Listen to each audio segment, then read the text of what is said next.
All right. Good morning, good afternoon, good evening, depending on where in the world you are. The real answer is good morning for another hour, I guess, because real time revolves around where I am at any point, not anybody else. How's it going, everybody? Missed you guys. We got Ghost 57 having a hard time waiting. Magus, good to see you again, buddy. The End King, you as well. Dragon's Dogma, favorite Kevin Smith movie. That would be I think a much more interesting movie than what that ended up being. Then I'm afraid with no recourse but to Remodding find another way Skyrim, around. yeah. Forgive me if I saw do you not jump for joy. going through the different EMBs and stuff that you wanted to do, different texture packages and stuff like that. Where the hell am I? Okay, well, here's the thing. I am a Spearhand. I became Spearhand last night. I started goofing around with it. I do have some discipline points, basically skill points, I guess, to buy. What the hell just happened out there? Did my tank just faceplant off the top ropes? I think that's exactly what happened in the background. That was hilarious. So I do have some skill points to spend, but I need to go back to a vocation trainer to get this. Got some upgraded gear. He's looking pretty cool, I think. Ready for some dragon slaying. But I really only have the basic toolkit. I even have an unassigned slot here over in my my Y button slot. So the Spearhand, in my estimation, is a whole lot of fun to play. You got your Darth Maul dual blade going on here. I do have the non-New Game Plus best Spearhand spear in the game. From what I've seen in different videos and stuff, this is kind of the non-New Game Plus end game spear to play, and he does a lot of damage. Always pursued your current vocation in your service to the Arisen. Yeah, I got some upgraded gear, but like I said, I'm a little behind on the skills. Hey, there's Joe. Just one E and B, the rest is CS. Shut up. Okay. So you're going with community shaders this time? After all, or are you still sticking with EMB?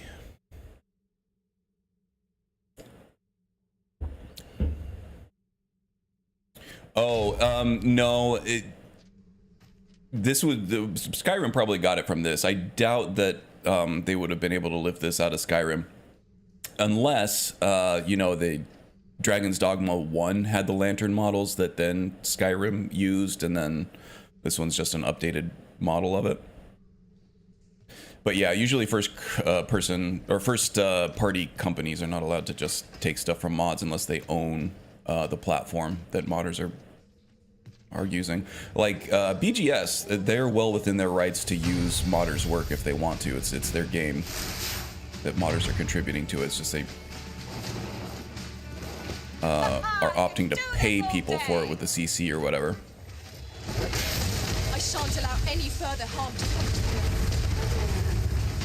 you. Okay, so Spearhand has a ranged little zapper that actually will slow and stun enemies. You can get an upgraded version of that.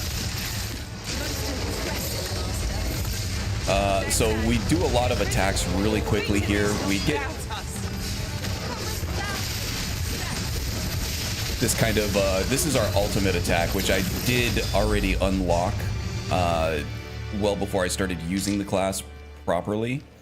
So he kind of just like blinks around, you know, doing his dual blade Darth Maul thing with a ghostly apparition mirror of himself, which is pretty awesome. It uses a lot of stamina, a lot of resources though.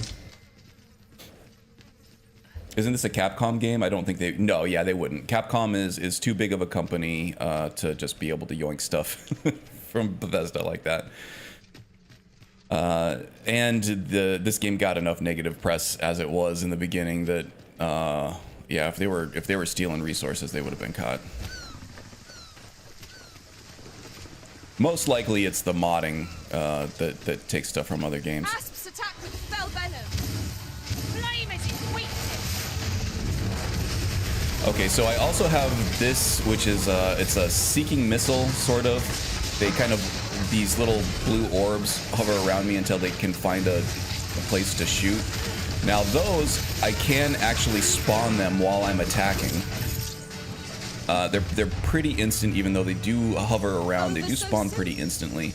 They do very little damage on their own. No doubt this triumph will But spur they, us into the next. like I said, they can just add damage, and they also track really well. They're kind of like a homing missile. So for like flying enemies that we can't get to yet, those are kind of our only, not from Skyrim. Oh yeah, I know. We're talking about the other way is probably the way they're going from a mod for Skyrim. Yep. Let's see. Simple wearable lanterns. Oh yeah, that looks just like it, doesn't it? The one on the left anyway. I can't, I got a full screen mod going on here, or full screen mode going on. Let's see. Oh, here we go.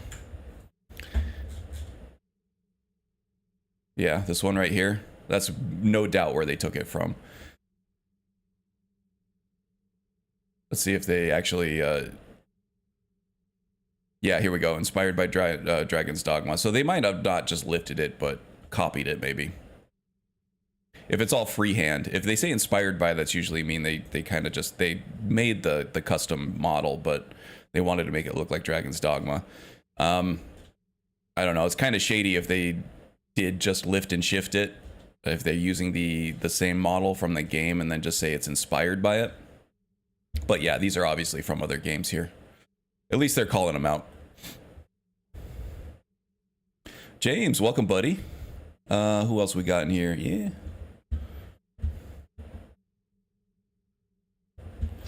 Yeah, this is like the Dark Jedi, Darth Maul class for sure, with the Force Lightning and stuff. Faux show.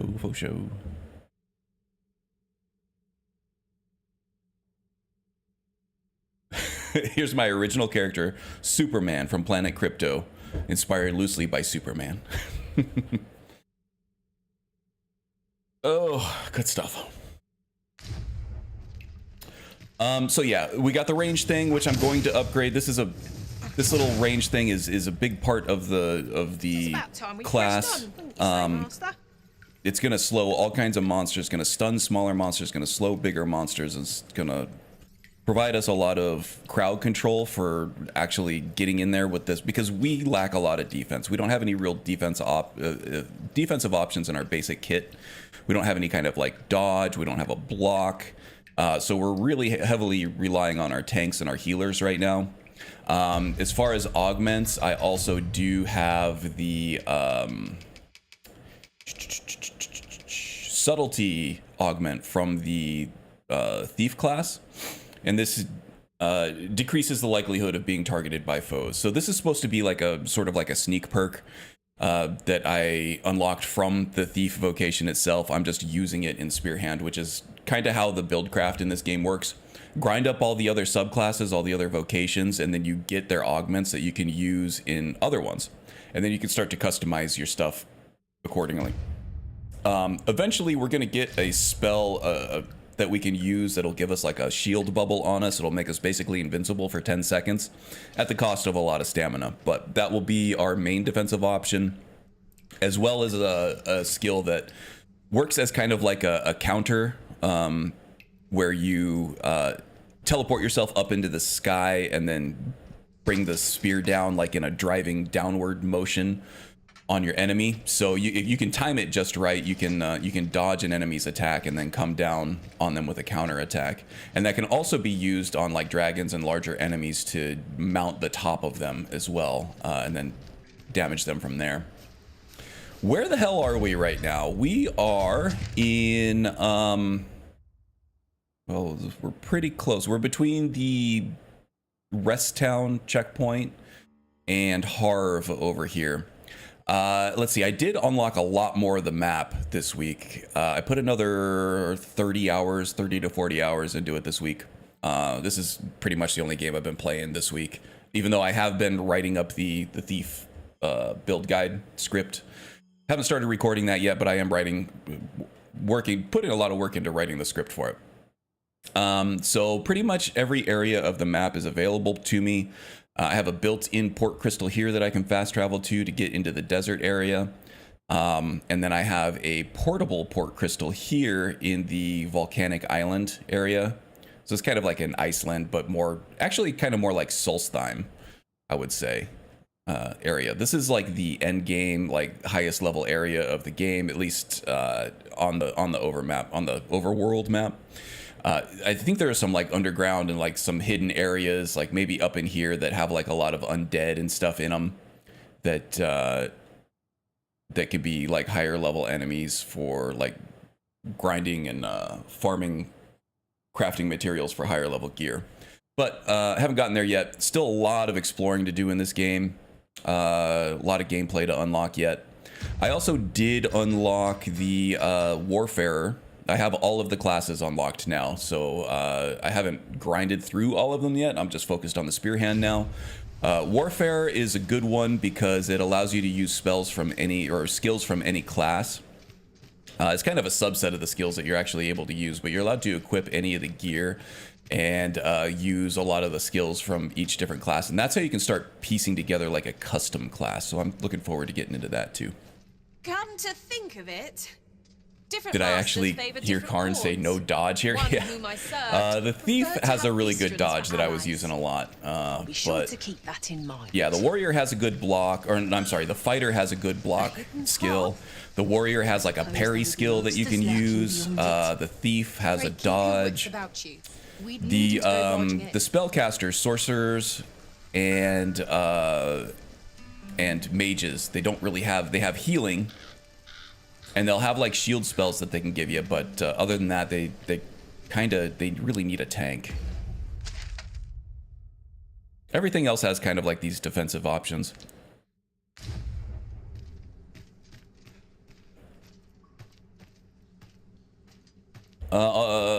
Of a festival in Belgium that build most crazy stage designs ever for festivals called Tomorrowland hit a fire, caused near destruction of the stage 2 days before the festival. Oh man, that's gonna be expensive. Are they delaying the festival? I mean, that would be almost impossible to do, right? They're just gonna have to try to fix it the best they can.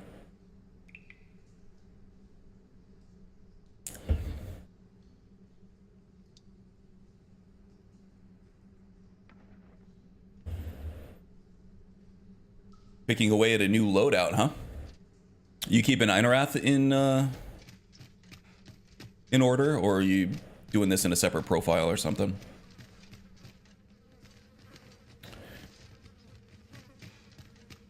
I've been dealing with a little bit of Skyrim burnout personally, and I've been having the itch to play like a Futhark We have playthrough. yet to explore all the corners of this place. 'Twould be a shame if we... Oh man, now I'm stuck in like right. this No sense doing things by this little halves. pit with all these lizard monsters in them. All these Argonians. New vampire, huh? Well, of course. What else would it be? No, I feel like you actually haven't played like a focused vampire character in a while. It was Calden? Calder? Your old man Block Nord? Shield Nord? Did he ever become a vampire? Yeah, it's been a while. Thought so. Right, not really much else I can do in this cave. Looks like I kind of got soft locked out of the rest of it there. There's probably another entrance in there somewhere. All right, so let's do this. Let's what do we have as far as quests go? Phantom Ox Cart. New Godsway, tensions on the high road. All right, let's just, we have some area to uncover here in the volcanic island. Some high level stuff.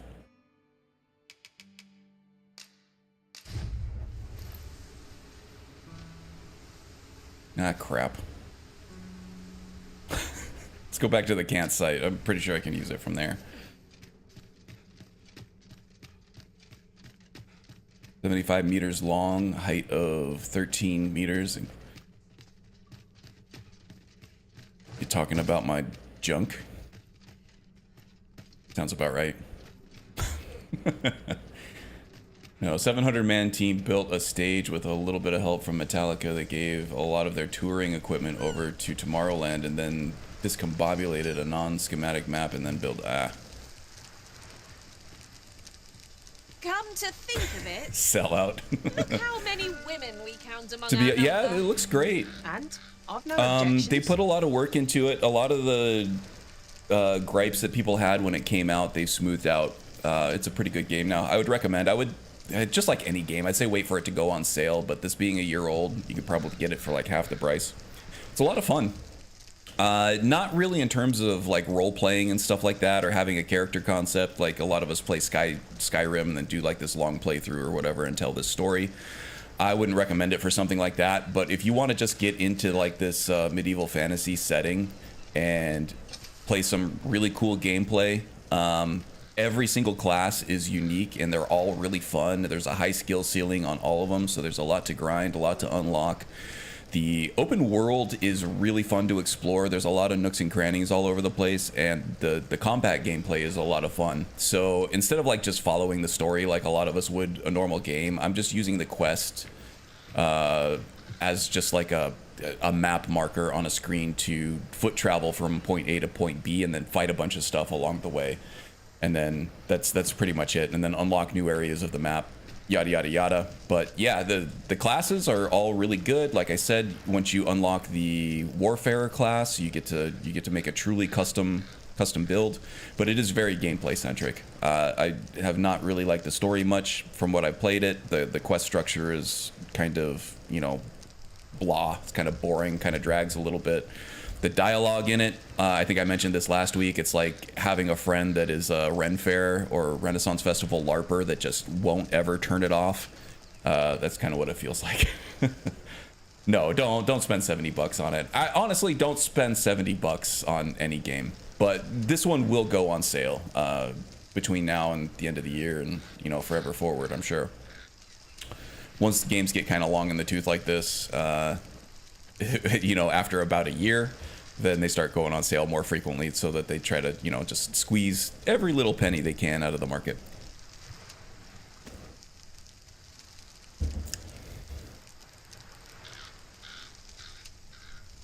All right, let's head over to the volcanic island. Here we go. And like I said, I haven't explored a whole lot of this. You can see a lot of black area there. A lot of high level enemies out here too. Along with the magic archer trainer over there, right here. This is what these are, trainers or maesters as they're called for each vocation. I've already unlocked all the sort of ultimate. Actually, I might still need the one for the magic archer, but the ultimate skills I think I've gotten from every other one.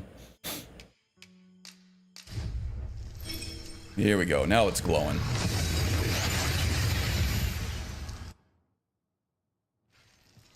This really put me off playing any Nintendo games, paying $90 for one, or £90 just for one game. Mind-boggling. Yeah, $80 for $80 US for Nintendo games now. That's crazy.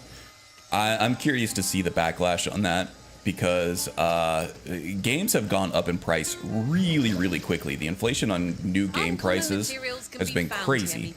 That being said, they don't hold their value for very long. You can get you know, last year's AAA games for half that price, if not less, you know, just depending on how well it's sold and how long it has been since it's been out. All right, where are we going here? Let's stop off at the workers' dormitory over here. I can drop off some of my inventory, lessen some of my encumbrance, and then we'll go explore some of these foggy areas on the map. This might contain useful information. It couldn't hurt to take a peek.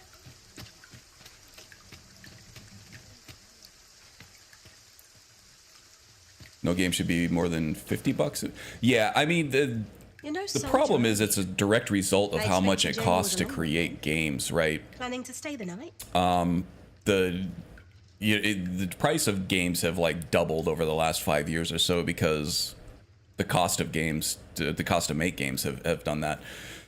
All these big publishers are chasing these huge triple, and some of them are even calling them quadruple A games, where they have to painstakingly create a lot of art. So like 4K textures and stuff, for like all of this intricate detail.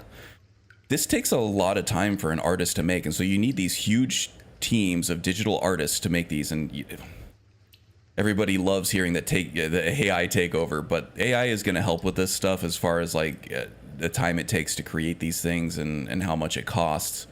But it's not going to really bring prices of games down, I don't think. It's just going to allow them to create more complicated, bigger games just a little bit faster. But it's like, how much does this detail really matter? How much time are we going to spend in this screen to see all these individual little panes of glass on this one lantern? I think these big game publishers and studios are way too focused on these fine little high fidelity screenshot worthy moments that they're just we don't need all that. Just take the fidelity down a notch or two, make the game super fun to play, and then put it out there for $50, and I think gamers will be happy with that. They're so busy like trying to create this big marketing splash where they can put like this gorgeous looking still image on, and then they do like a preview at like a game showcase or something, and it's running trash at like 25 frames per second, even though the stills look good. And then it feels like garbage to play. And then they spend like a year fixing it. And then, you know, everybody just buys it on sale for $30-$40 anyway.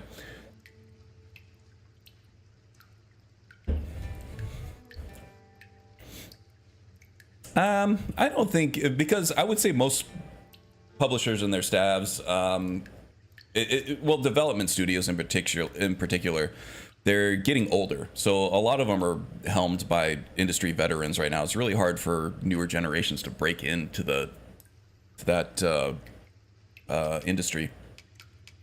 So I don't think it's an industry thing just because there's so many just familiar faces in there, right?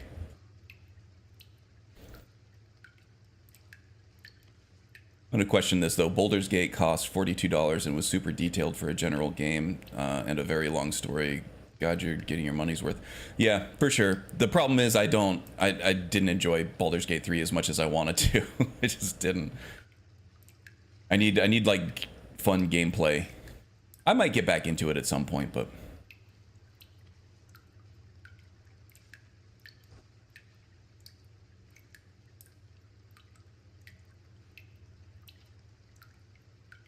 Baldur's Gate 3, yeah, BG3, Baldur's Gate 3 won like every Game of the Year award.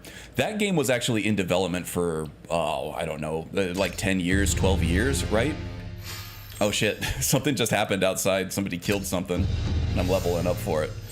Awesome.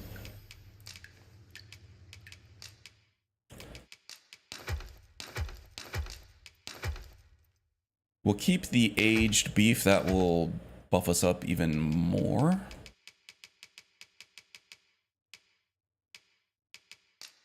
Just putting all the crafting materials away here. It shouldn't take more than, you know, a minute.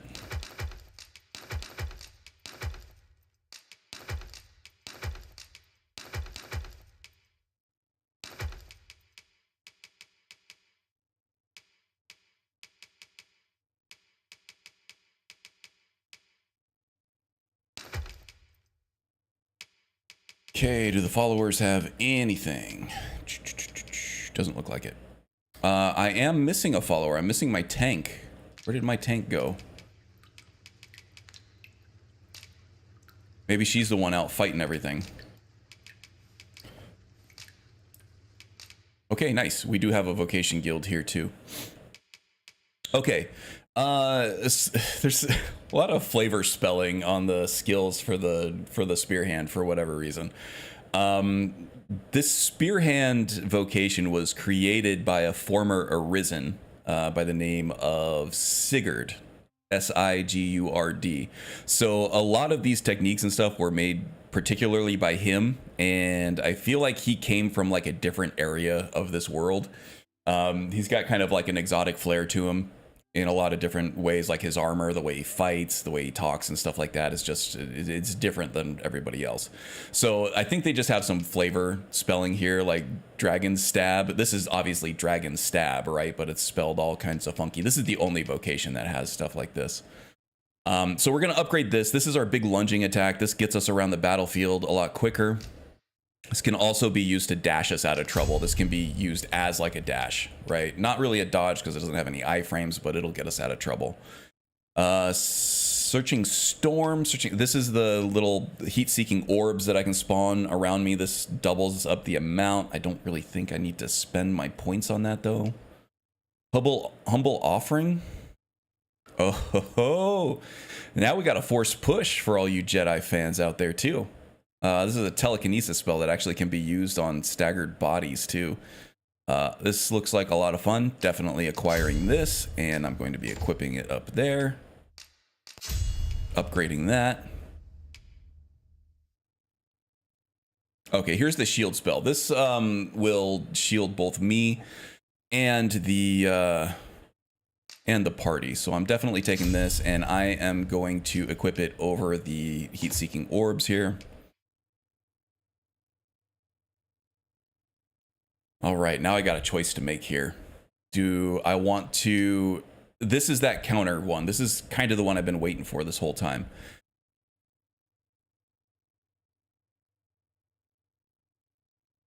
Okay, so all right, let's use this one. I'm gonna put this up above the telekinesis one first. We'll come back and we'll play with that one. Everything else is too useful.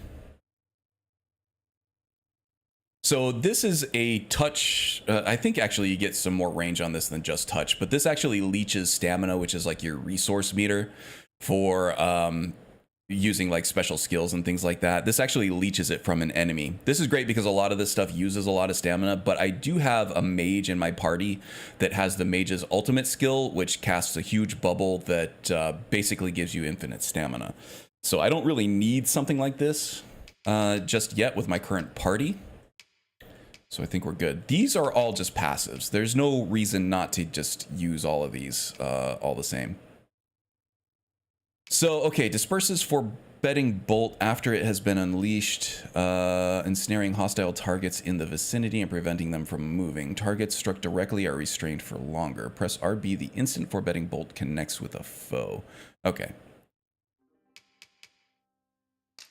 This one allows the user to instantly approach a target that was struck by forbidding. So this is like Step Through Shadows, if you're familiar with the Triumvirate Shadow spell pack from Skyrim. Definitely want some of that. That sounds fun as hell. Extends the effective range of Redoubted Bolt. Yes, please. Winding Cut. Spins the Doer Spear forward, whirling and slashing through. Okay, so this is just like your 100 Hand Slap from Street Fighter 2 or your Lightning Legs from Chun-Li. Which is, funnily enough, also a Capcom game. Street Fighter is, right? So yeah, just tapping on the attack button really quickly, and then you get that sort of like figure eights that he's doing with the spear. Doesn't take any stamina, but does dish out a ton of damage, which is good.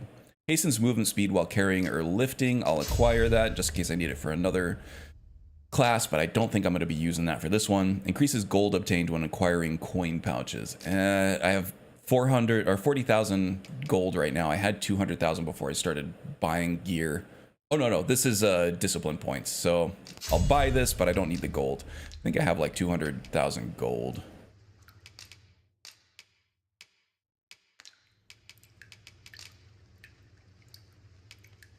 Yeah, 182,000. So yeah, I don't need any more gold. We'll keep the augments that we already have.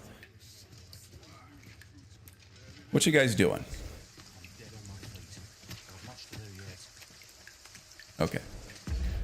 Should be good now. Let's go ahead and remove our waypoints, and let's go see what we can do up here. See if we can unlock this passageway between Baktal, which is this kind of province over here, and Bakbatal, which is the main city there, and this little volcanic island camp. There's an excavation site out here. I'm wondering if there's a built-in port crystal over here in one of the more main areas. I have my temporary portable one over here right now. But I can pick that up and put it somewhere else at any point. Just right now, that's my fast travel point for this area. What's up with the weird spelling? Oh, yeah, that's what I was talking about. This is the only vocation that has weird spellings for its like twine cut.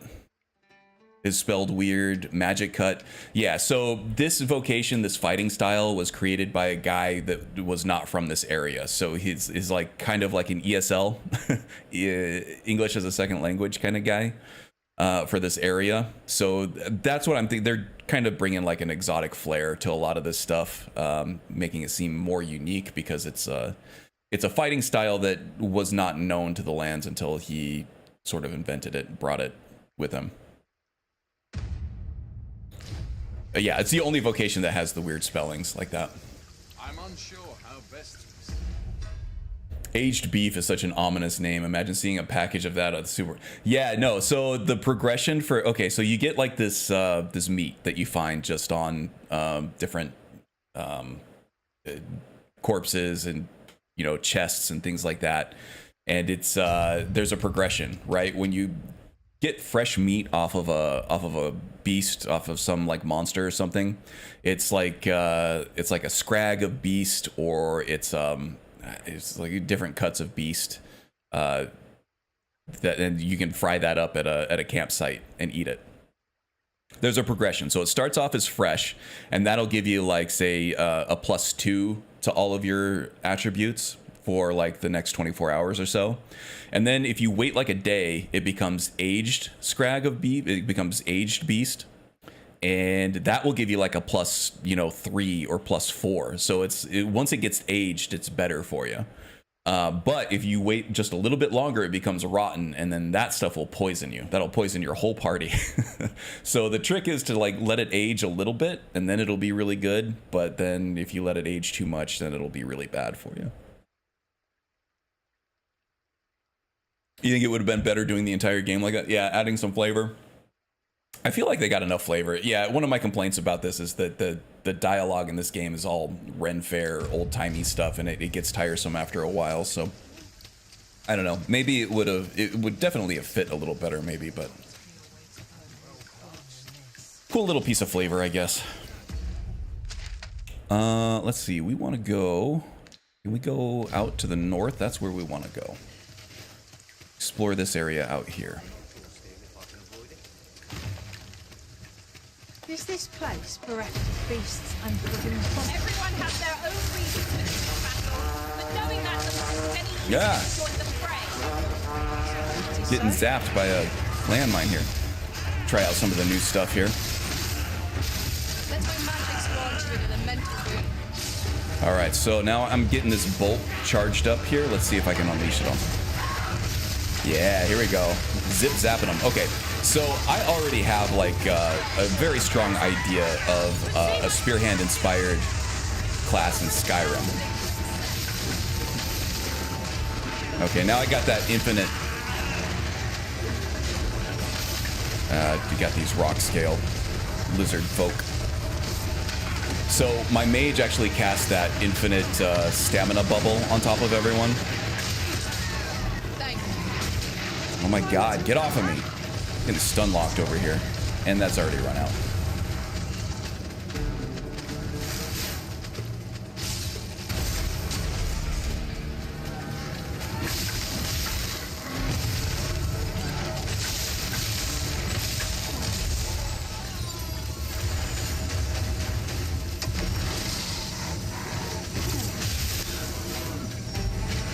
Dead?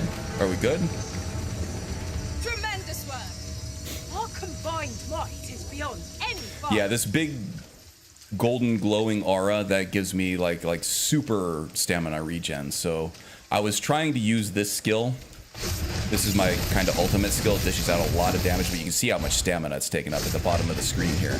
So I was basically able to do that infinitely. The problem is that it wasn't effective because these particular enemies have rock scale on them, which is like the super armor. I was just bouncing right off of them.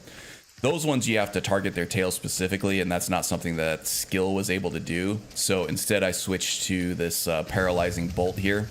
So you charge this thing up, and then once that gets charged up, you're able to zap them with it. And that paralyzed him, and then I was able to use that to go in for like a killing move on it. Kind of had to adjust the... Let's get some healing Whatever here. it is you need, I shall gladly oblige. was able to adjust my tactics there mid-fight. But I shall be ready to render aid. Combat seems pretty full. Yeah, when it goes really well too, it looks even better than that did. I was just bouncing off of everybody there. And like I said, this class doesn't have a lot of defensive options, so I was just kind of taking pot shots here and there. You got your kill cams there, looking good. Yeah. So I didn't need those searching missiles skill on this because now I have that that kind of bolt that I use here, paralyzes. So all I have to do is charge that up and I can zap flying enemies out of the sky. No problem. There's another harpy over there. Stay right there. I'll keep you in a trice.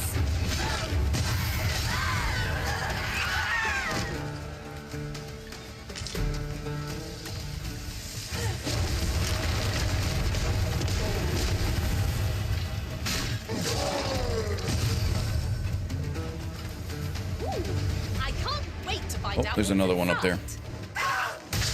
Yikes. All right. The arisen Oh no. cold. They froze me. Nothing better than getting CC'd in a single player game. Takes the control right out of your hands.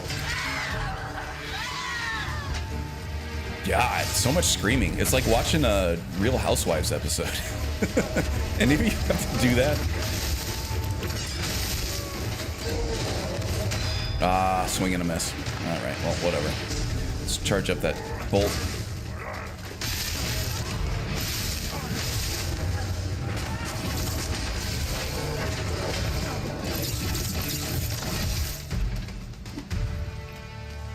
That was well fought. There's no one standing who might say otherwise. Well, I'm sure there's still room for improvement. Yeah, a lot of... So, in my estimation, this is sort of like a three-way combo between something like... It has the fluid, cinematic melee gameplay, or just overall hack and slash gameplay like a Devil May Cry does. Look there. It has some of the sensibilities of like a Souls-like games in terms of like certain boss fights and world design and exploration and stuff. But then it also has like the four-player or the four-slot party system that like Baldur's Gate does, and like the inter-party dialogue and just small talk and stuff like that. Reminds me a lot of Baldur's Gate 3. Or the, 10 or 20 hours that I played of that.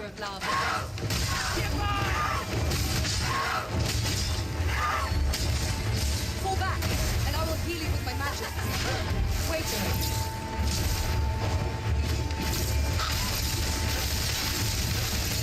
Okay, getting those figure eights going there. Oh, just putting them in the blender. I love it.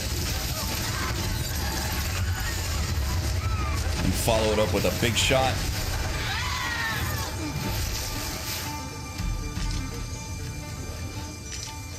So yeah, I'm absolutely obsessed. I'm in love with this game. It's all I've been playing for the last 2 weeks, and that's mostly because of the gameplay and the gameplay loop, progression loops and things like that.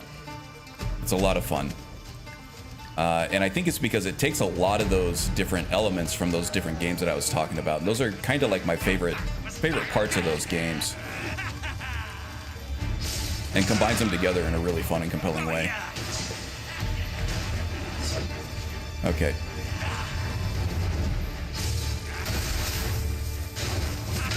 Those helpful magics you cast have worn off. Got to be careful on the edges here. You can, geez, I feel like I've died more falling off of edges in the dark than I have to actually just being killed by enemies in this game.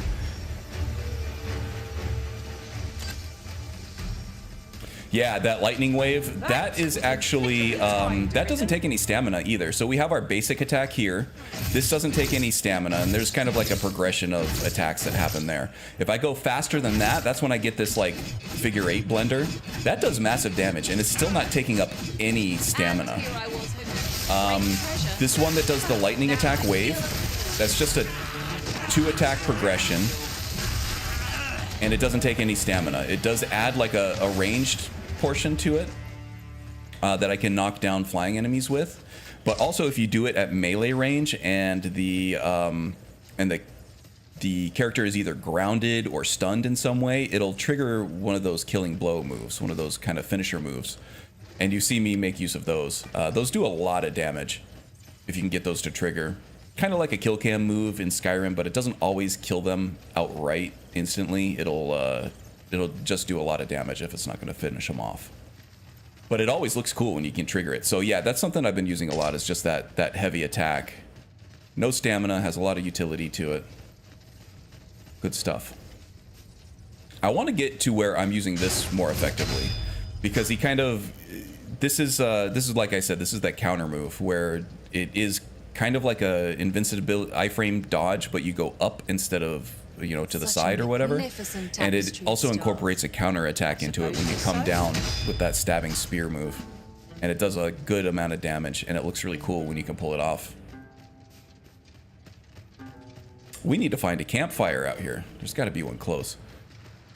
Usually you can see the sparks flying up in the sky. It looks like there's one way over there, but we're out of range of it now. There's got to be another one close. This looks like the gate back to the Bakhtal province. The desert area.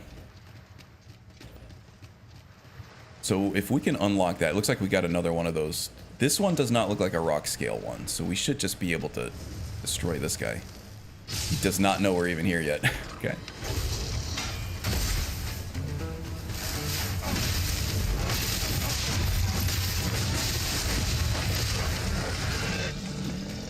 These ones are poison. They have a special move where you see all those spores and stuff all over them, where they'll explode like poison juice all over you.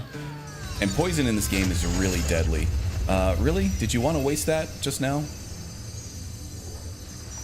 That is the mage's ultimate skill. This basically gives me ultimate stamina. The regen is just so high. You can see it coming back like instantly as I'm using this. But it drains all of her stamina, which is why she collapses after. Here you are, master. I hope you like it. I found it myself. Man, Red is a brown noser, man. No one likes a kiss ass, Red. Keep it in your pants, lady.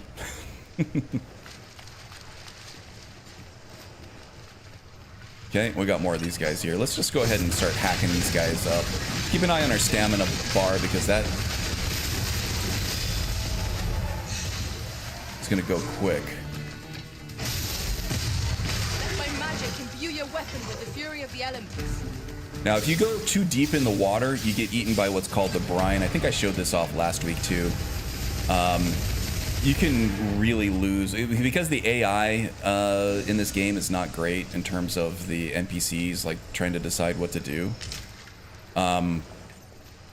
Sometimes they'll fall off a cliff, sometimes they'll end up deep in the water, and there's just like this kraken or something, this Lovecraftian entity that just kills any living thing that goes too deep in the water. So you got to be careful. It looks really gruesome when it happens too. There's just blood everywhere. Kind of scary. And apparently, let's see, I don't remember who was it I was talking to last week who Face to Face with Life was the guy's name. Played a lot of this game too.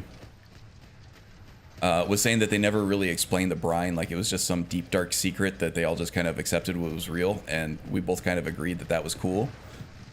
Cool little piece of world building.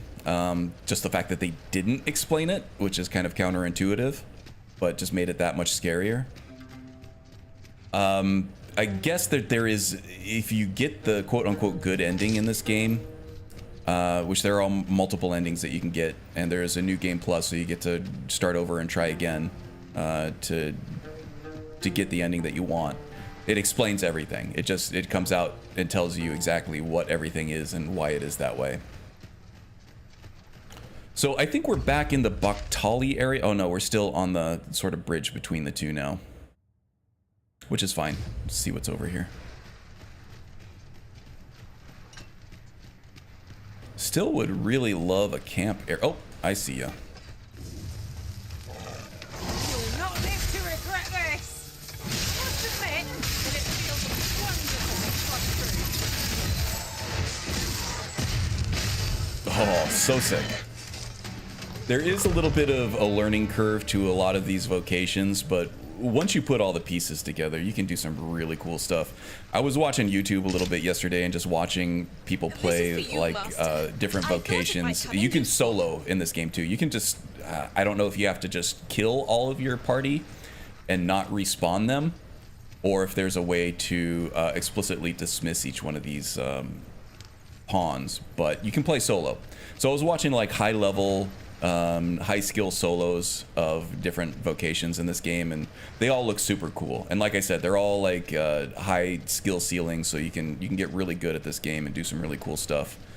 And then you can put it on, you know, Master, reels or YouTube shorts or whatever. But I had a lot of fun just watching like what people were doing, what skills they were using, watching different vocations, solo dragons in different ways. It's a lot of fun. Really my kind of game though. It's I guess you could do the role play, but it would take a lot of mental like make-believe work to make it happen. Skyrim is really better at giving you the sandbox for just living in the world, right? This is more about the gameplay and exploration, which I don't mind at all. Nothing like a red nose to annoy you. Love the lightning wave. Okay, yeah. Talked about that one. One game I'm definitely interested in when it comes out would be XCOM 3 is now in development. It fixed my... Yeah, those are... XCOM's kind of cool because it has like a sort of hybrid. It's between like a strategy game and an action game a little bit, from what I've seen. I don't know if I actually have it in my library. I might have gotten it on sale for like XCOM 2, like super cheap or something at some point. It looked really interesting to me, but unless there's like real-time action, I usually get bored of a game after 10 or 20 hours.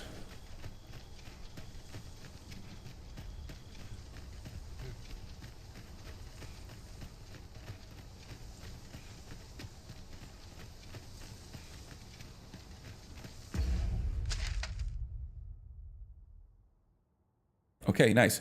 So the reason I wasn't able to come this way before is because I think that the gates here, you can go from the city here to this Forbidden Magic Research Lab, and then you can go from the lab to the Flamebearer Palace, and then you can take this road out. The door out from the Flamebearer Palace here was locked. I think it's quest locked, and there's another gate up here that was also quest locked. But if I come from the other direction, I might be able to unlock it permanently. We've no means of passing. Oh, look, a through boss here at chest present. over here. Shall we seek an alternate What do we route? get? Nothing else for it, I suppose. Ooh, a fairy stone. Very useful. Yeah, this is locked. This is completely locked up to us here. And that blocks our access there. So at least I do have this fast travel point that I set up here, so I can get here whenever I need to. But it looks like the main gate here is quest locked, and there's just nothing we can do about it. It's come out with 2 DLCs, modded Long Wars, probably best player you can have. You can also mod further than that, but I don't think... Oh yeah, the modding scene for XCOM is always pretty good too. In battle, I shall follow your lead and prioritize support. Prioritize support. That's not good for a thief. No specializations. No, I'm good. I have, I'm pretty much doing all the melee damage. Thief is another melee damage class. Spearhand is as well. I hope you like it. I found it myself. I don't know what she just gave me, but it encumbered me more. She's my tank. She's a really good warrior there. Abby over here is my mage. Like I said, she's got the ultimate skill that allows me to regen my stamina infinitely. And my main pawn, Katie, here is now a sorcerer, looking sexy as hell in the Princess Leia outfit. The sorcerer is kind of like the mage. They have some overlap, but the sorcerer is mainly built for ranged magical DPS. So that is a damage class. She doesn't do any healing really at all, but she does a lot of really damaging elemental offensive attacks. There is some overlap between like just their regular basic attack, and they can fly like the mage can. But the mage is more of a support. Sorcerer is more of a DPS. So we got the range DPS with our main pawn Katie there, doing the elemental magic damage. We have our tank over here that's drawing a lot of the aggro from enemies with red, and then we have our support healer over here with Abby.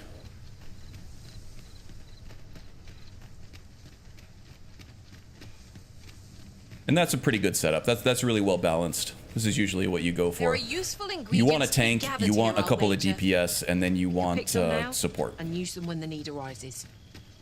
And you can play the support role if you want. I was playing mage last week, and like I said, all these classes feel unique, but they're all super fun and they have high skill ceiling stuff.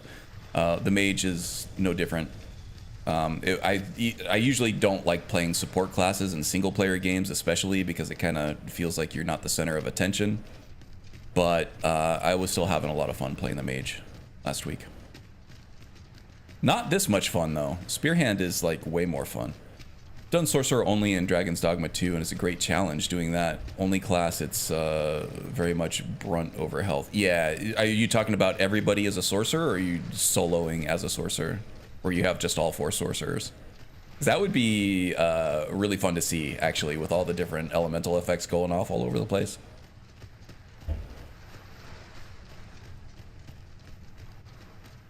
Everyone. Yeah, that's kind of what we were talking about last week with the emergent gameplay. They did kind of like what they do at BGS, where they'll program the systems of the sandbox first, and then they give you like all these tools, and they don't know what you're gonna do with these tools. They just kind of put them in the player's hand. They say, here, knock yourself out, and then the players kind of start defining gameplay. I don't know what that thing is eating up there. I don't even know that I can actually get up there. Oh, it looks like it's looks like an archer up there that's getting picked apart by the harpy. Can I get up there? Oh yeah. Let my magics grant you an elemental boon. And then I got climbing up there and then just slid right back down. Archer should be well suited to killing these things. Oh man, that was a fight.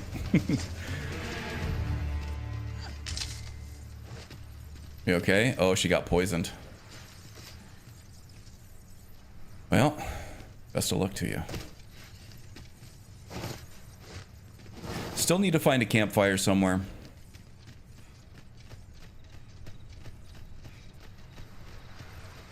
Look, Master, a treasure chest. We shall have to find a way to reach it. And that's another thing that your party members will do. Soloing is fun in this game, but you lose out on some stuff. I feel like the pawns in this, especially before you hit endgame, they're a big part of buildcraft. Like, how are you going to construct your party?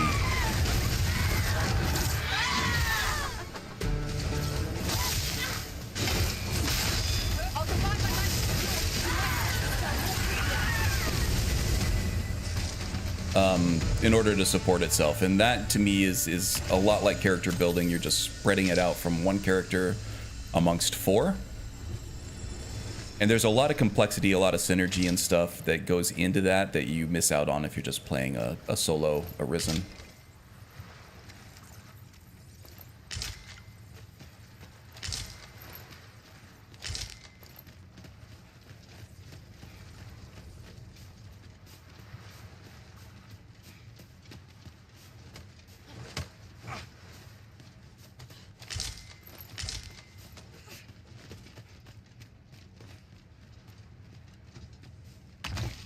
Obscure magics of the Wakestone. Ooh, a Restore Wakestone, life that to is the quite departed. valuable. A fine prize. We must think very carefully before using it. So the Spearhand Maester, there was a part of the main questline where I was supposed to meet him to take down a dragon. And I did, but the guy died. The NPC died during the dragon fight. He actually got knocked off a cliff. And that sucked because he was the way that I was supposed to unlock this ultimate skill right here. And you can see how this ended because I do have the Maester skill, the ultimate skill here. But this game has a contingency for that. None of the NPCs are essential, so even quest-giving NPCs can die, and they die pretty permanently. The way that they give you around that are these wake stones here. Oh, let me go ahead and use these beetles to increase my encumbrance. Where'd the wake stone go? I always have a couple of these. So if you die in battle, you can actually burn one of these wake stones to resuscitate yourself and continue from where you died. Or you can continue from the last save point, or you can continue from the last inn you slept at. These are fairly rare. I think I got about 10 of them in storage, so I haven't been using a lot of them. But they can also be used on pawns, and they can also be used on any NPC in the game. So what I did is I went down and found the Spearhand Maester at the bottom of the cliff where he fell from, and I found his body, and I used a wake stone on it. He woke back up, and he went back to his home in Harv over here. So all I had to do is I had to go back over here and find where he was, Sigurd. He's got a little hut over here on the coast. A pretty nice little setup over there. And then I was able to increase his relationship status until he was able to unlock that that Maester skill for me. So that does work that way. But also if the enemy, or if the NPC dies and their body is not recovered, you can't find their body, all you have to do is wait a couple days and it'll be transferred to a morgue in one of these two main cities, either the Bakbatal main city or the Vernworth morgue, and you can find their body in there and then resuscitate them with the wake stone there, and then you can continue their quests if you want or if you need to. So it's kind of a cool little workaround there.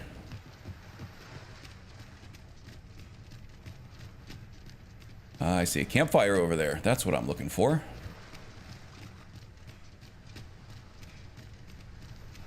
We can finally cook up some of this aged beef before it goes rotten on us. Oh, and there's some camping supplies. These are very heavy. Grass patterned? I don't have one of those yet. Oh, look, Red's already here. Looks like we got a destroyed rift stone over here too. Open that up. This is like a respawn point for your party members if you lose them, or you can hire new ones. Showed that off last week too. All right, we got some aged beef to cook up here. Let's eat that stuff up.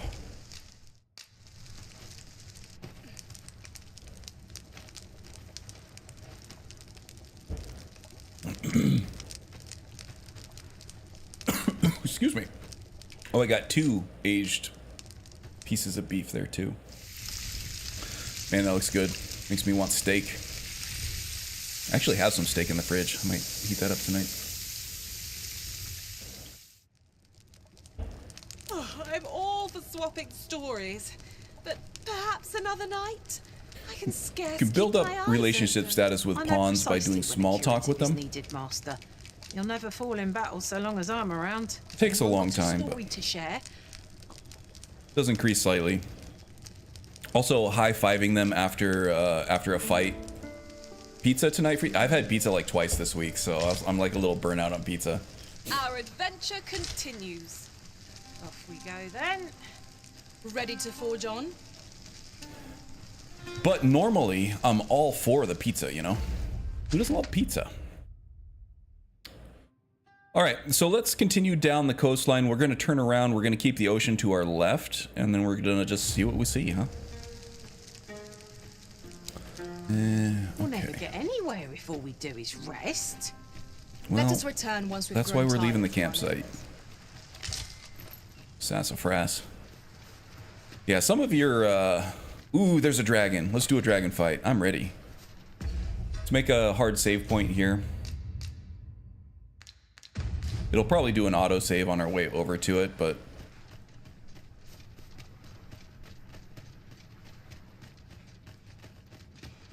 Now, the dragons in this game, they're tough. They're tougher than what you get in Skyrim.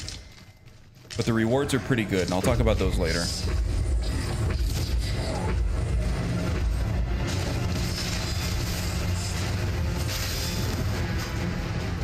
Look how many life bars this guy. Every dot underneath that guy's life bar is a full life bar. I need Abby to cast this ultimate skill for us. I need all that stamina.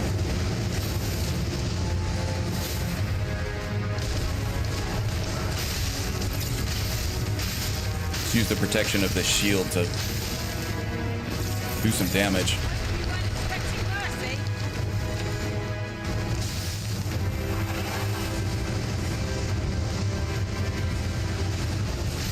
Trying to land on top of this guy. All right, start hacking. Ah, there it is. We opened up its heart. Okay, avoided the worst of it. Still got hit.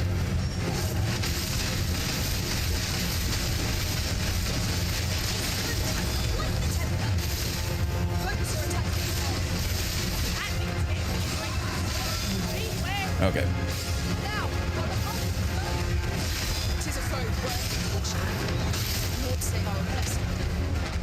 Alright, he bucked me. Got booked.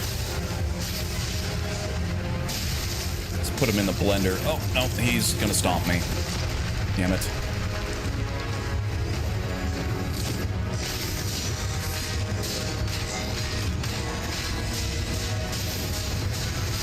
Okay, we got rid of one of those health bars. Now he's gonna zap me. Okay, we got some stamina regen here. That's good. Let's see if we can get on top. Shoot. Okay, managed to block it. Let's get at that heart.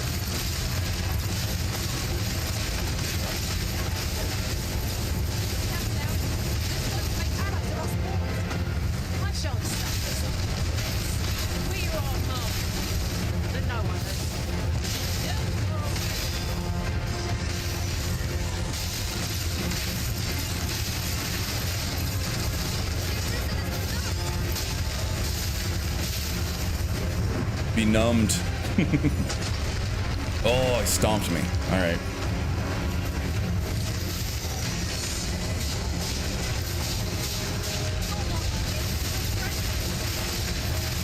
Okay, lost my shield. Reestablish that here real soon.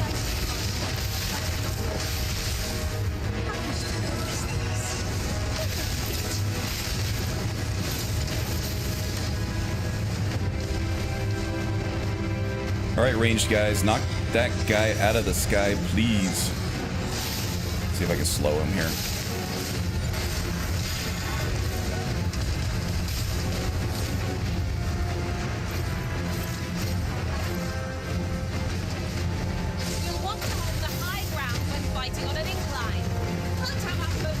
All right, ranged guys, knock him out of the sky, please. That's not gonna do it, Katie. Use your lightning. Damn it. Oh, you're fighting the goblins over here? Come on. All right, here we go. All right, let's see if we can open that heart back up here. Now he's on the... Oh my god. Stomping? Yes, good. All right, we're on top.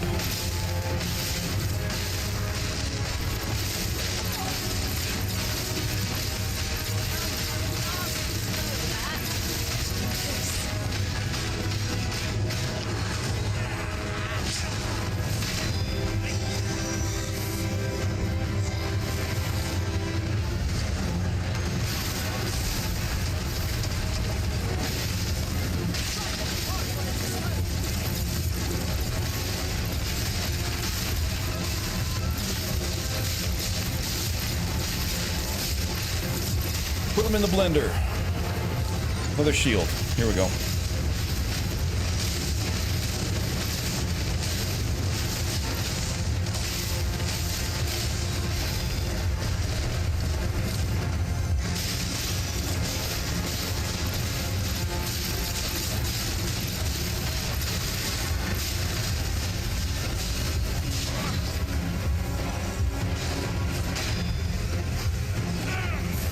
Yeah, he bucked me.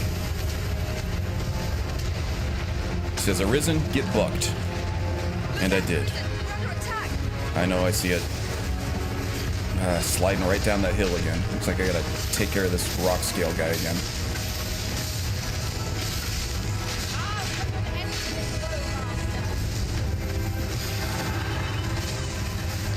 The hill's too steep. I can't get back up there.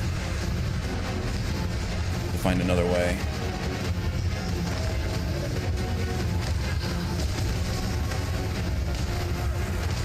Can't reach it. There we go.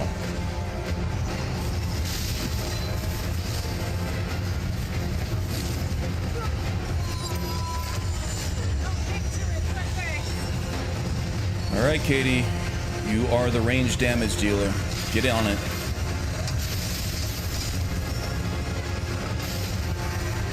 I got zapped.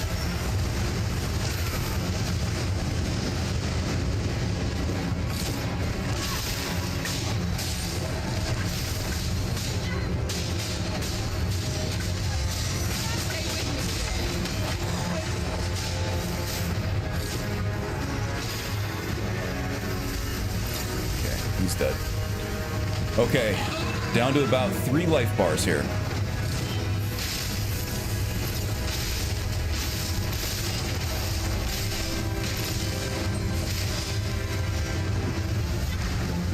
He's gonna stomp. Yep, I knew it.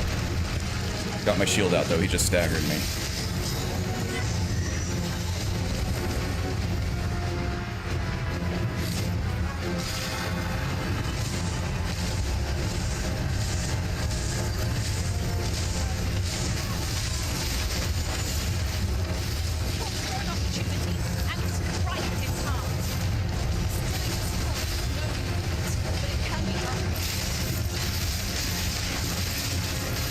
Pull his tail. Yeah, you actually can. Yeah, this game is like completely physics enabled. You can grab onto enemies.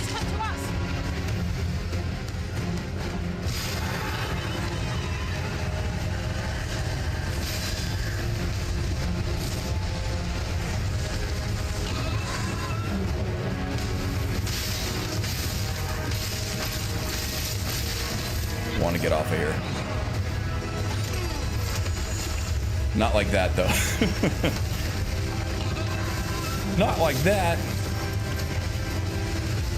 Damn. Insisting on fighting us on this slick hill that I keep just sliding right back down is so annoying. Oh my god.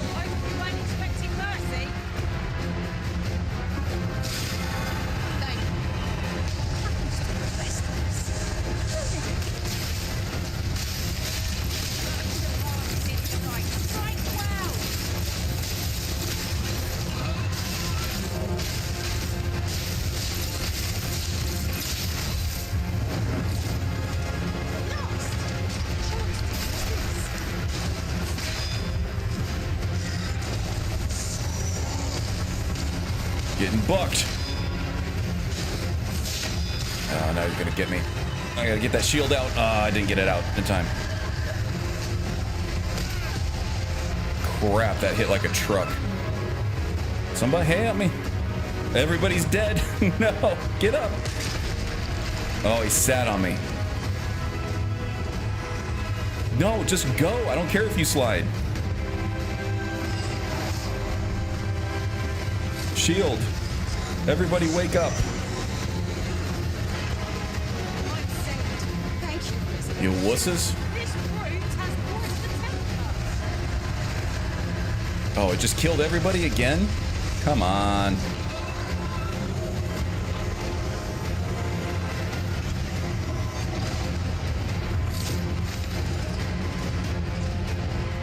Could use some range damage up there. Oh, our healer is out of commission.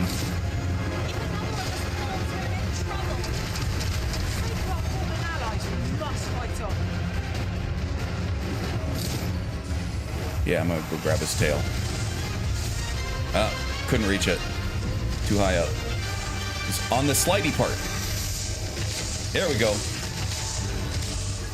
The problem is I don't really have the stamina to to sustain this for very long. So I'm gonna jump off.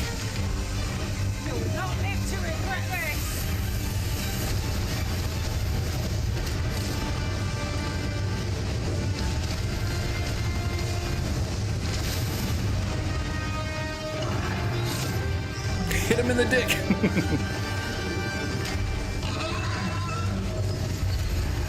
All right, now he's on the ground. Just if I can get over there now.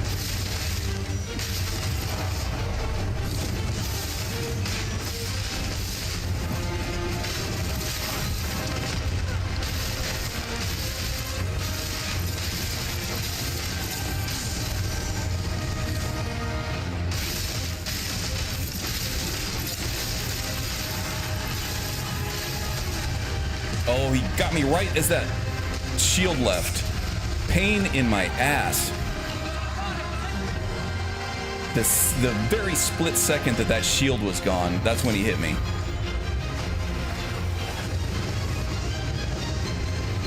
Lucky bitch. No, I need to revive my healer here.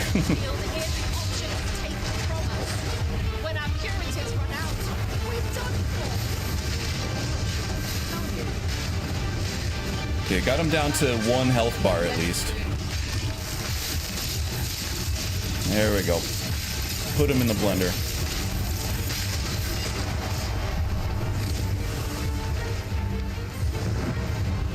I'm gonna stomp. Yeah. Alright, need that shield. Oh, I'm out of stamina.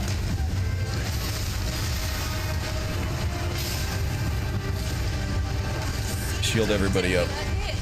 Yeah, a little bit, huh?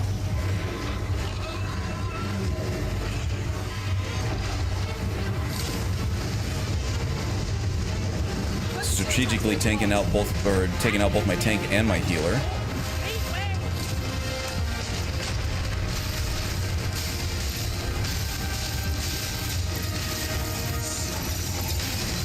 Shield. Going for those cross shots. Put that dragon dick right in the blender. Oh no! Got me again. I don't have any healing. Here we go. Look about, Master. We've got company.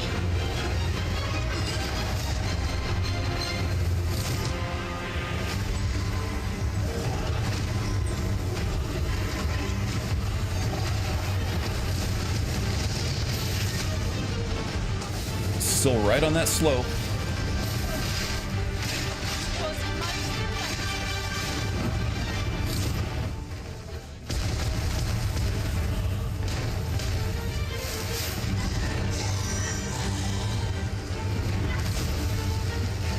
He's gonna hit us with lightning now.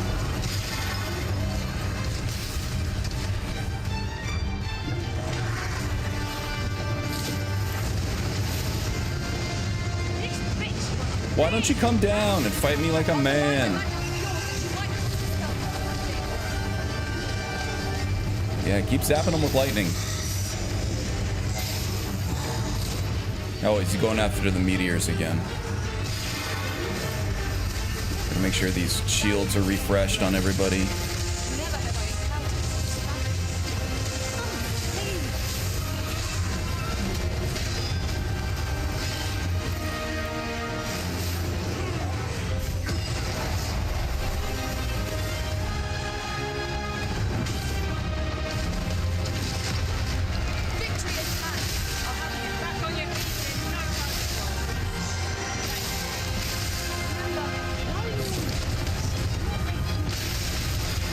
He's almost dead.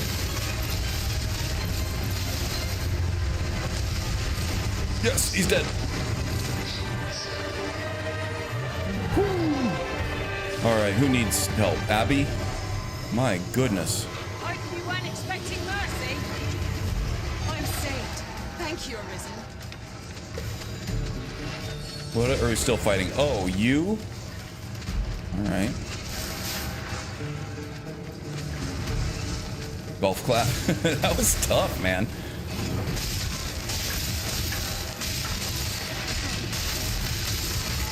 Slice his tail all up.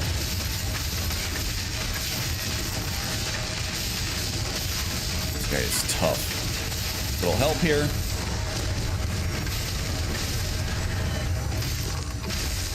Is he dead? Man, tough bastard. That was impeccably timed, Arisen. Got a little fist bump. Little Bash Brothers forearm bump there. Okay. Man, this party is like decimated now. I feel like I need to go back to the campsite. Backtrack back to the campsite. Now, dragons in this game, they give you worm's life blood. This is like this crystallized dragon blood here. And you use this for endgame gear enhancement.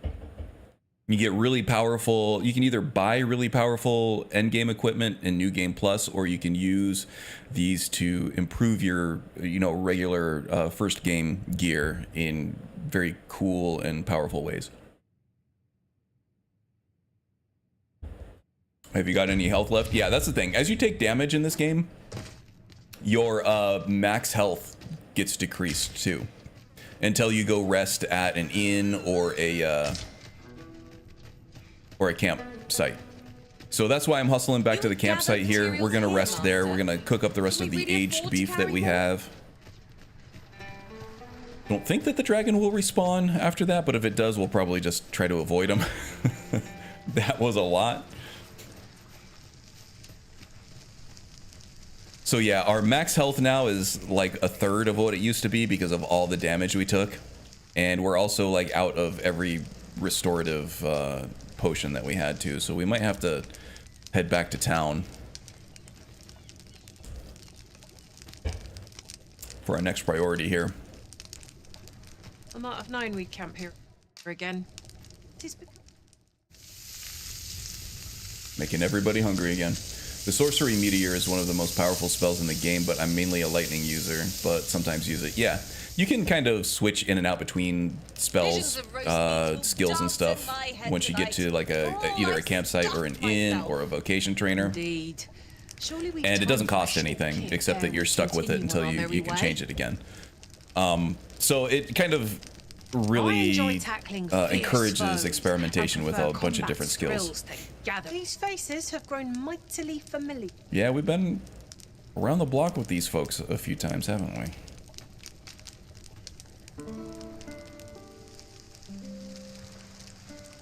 If that's the case, I'd be giving the dragons all the wet willies. Yeah, for sure. So like the thief, which is the dual dagger kind of stealth, kind of agility, melee damage class in this game, they're a lot more apt to cling on to enemies and then just attack their weak spots as they're clinging on. Their stamina doesn't run out as fast. They're just kind of more suited for it than the Spearhand. The Spearhand is a little more like just kind of highly mobile and just standing in place and... So, I'm begin to get. Are you risen? If that cannot be avoided, it is fight or die. Trying to get this step through shadows skill to work.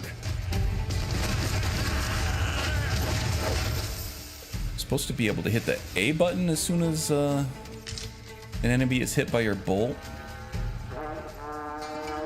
Oh my god.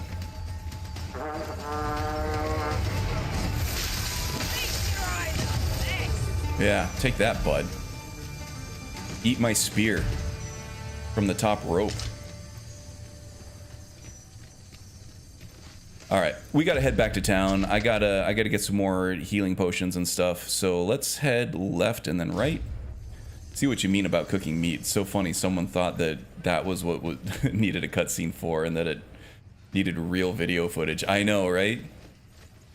But it works. I love it. I never skip it. I just love watching that glorious meat being grilled every single time. Hey, Silent, what's up, buddy? Okay, I think I can take these ladders up. Man, that dragon fight was nuts. Let me see what kind of curatives I have left. Nothing much. I was just eating like raw ingredients at the end there. Okay, so my main pawn has a bunch of restorative stuff, and she has a specialization that heals me if I need it. Just didn't really give her a chance to do that last time. Is that another rock scale? Yes, it is. Alright, let's stun him.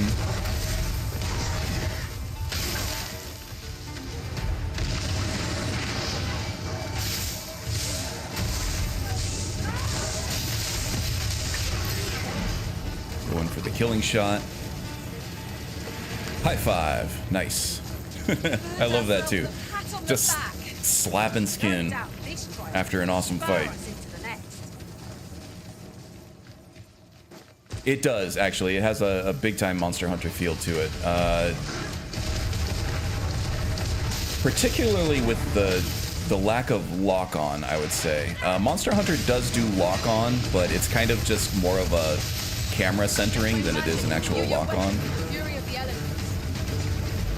I haven't played a lot of Monster Hunter, so I'm not really super qualified to talk about it too much.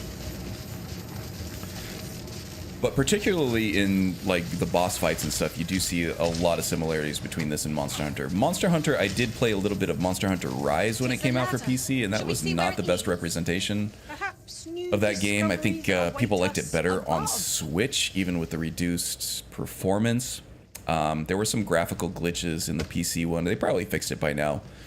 But they did add some cool like gameplay features to it in terms of the wire bug, which is kind of like a zip line. But yeah, this game does not have a lock-on mechanism unless you play a sorcerer. The sorcerer has lock-on for some of its skills. It has an like a very generous auto aim, where you get magnetized to certain enemies within range with a lot of your skills, so you don't just throw away a skill. Or the stamina that it costs to get that skill. Like, okay, I'm gonna go with the dragon stab here. I didn't have to line that up manually, that just kind of just happened for me. Same with range too, a lot of auto aim.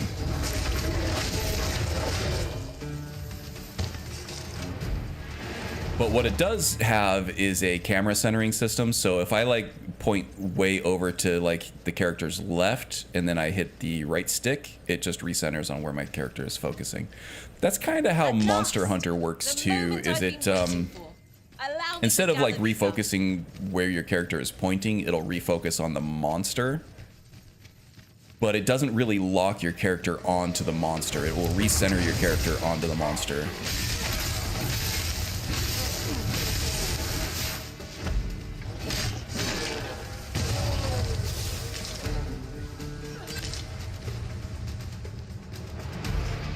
But like if you have like a long weapon, like a progressive like weapon string with multiple attacks and an animation,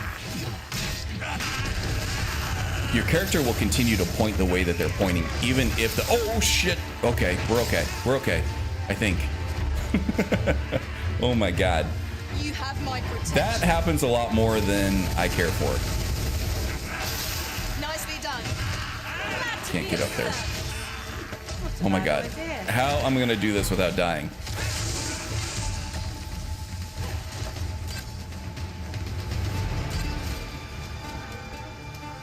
That other guy plummeted to his death. That guy that was on that ledge with me. This is where I came up. Oh, that'll teach me. Yeah, that'll teach me too. Freaking heart is in my stomach right now. A lot of cliffs in this game. Yeah, and they're even more treacherous at night, when you can't see the terrain around you. You don't know what's underneath. Sometimes you just take a leap of faith, and more often than not, faith was unjustified. You just plummet.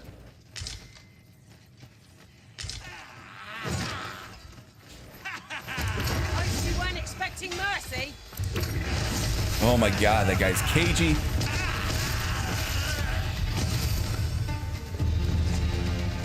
Okay, another vocation rank up. That's one thing about grinding monsters in higher level areas like this. We're in kind of like the last main area that you unlock in the game right now. So enemy levels are higher, which helps you grind your vocations up a lot faster. I've been leveling up this Spearhand very quickly. I just started yesterday.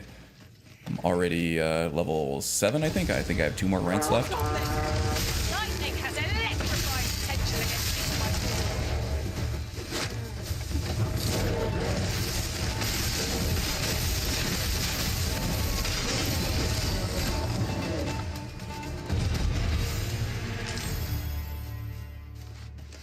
Anybody want a high five? Nobody's asking for a high five. All right. Don't want to leave anyone hanging.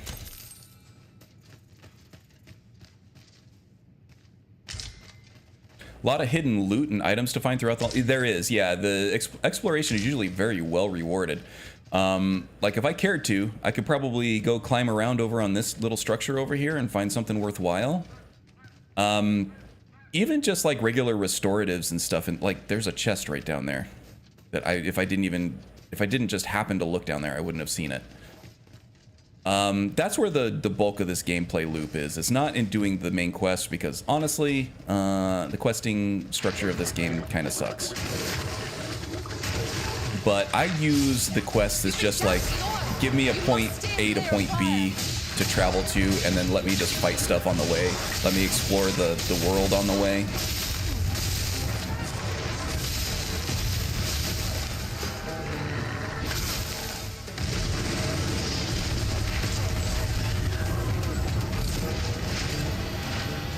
And that's how I have fun in this game.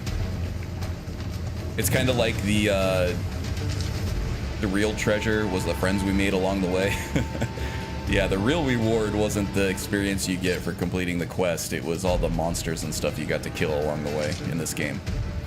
And the cool stuff that you find. Now, a lot of it is just like restorative potions. Like, this is just a basic chest. It looks all dingy and stuff. We did get some crafty some alchemy ingredients for it and a potion that will help us avoid knockdown. But the higher level chests, like, I'm betting there's one up here somewhere. There's like gotta be.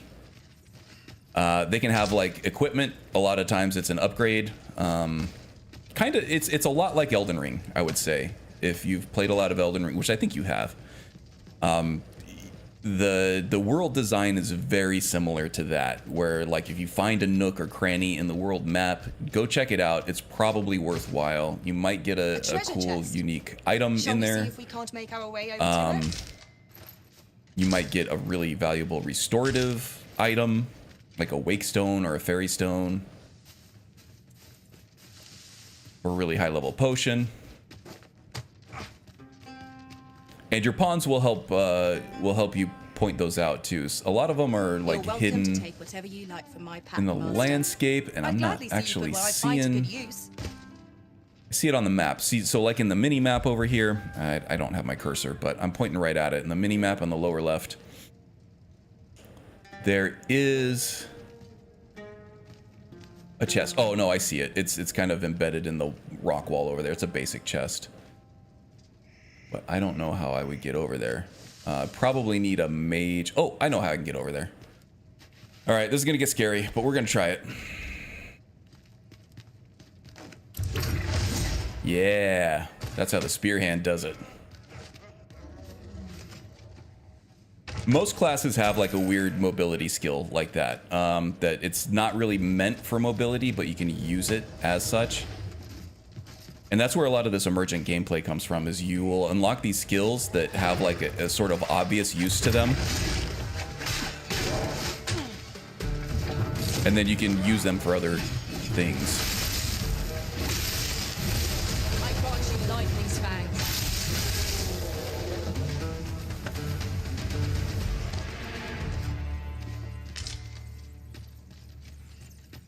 I do want to give a Monster Hunter game a go.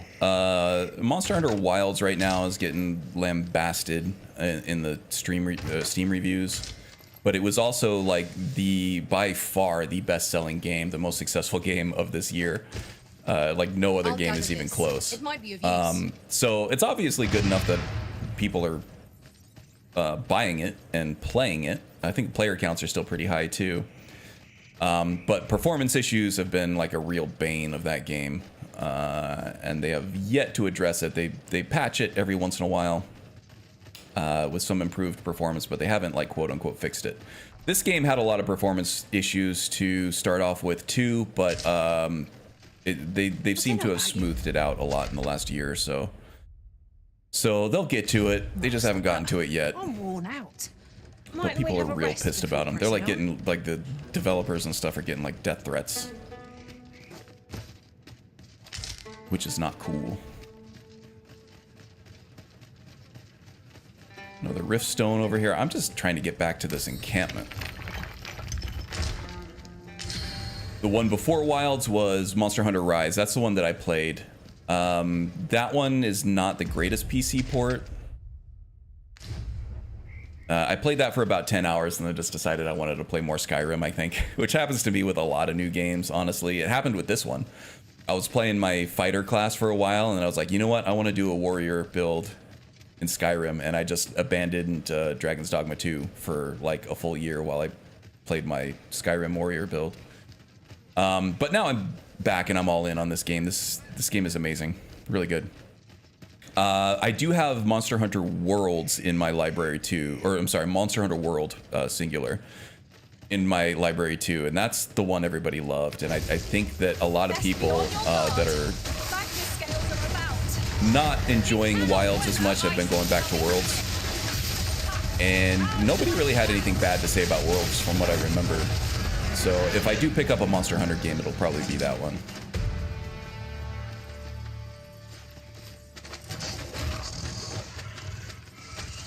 That's the one, World, yep.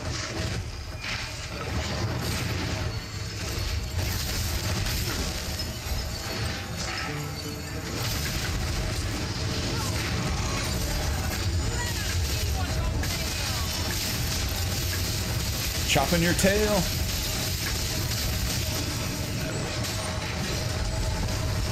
Oh yeah, he's dead. Where's the other one here?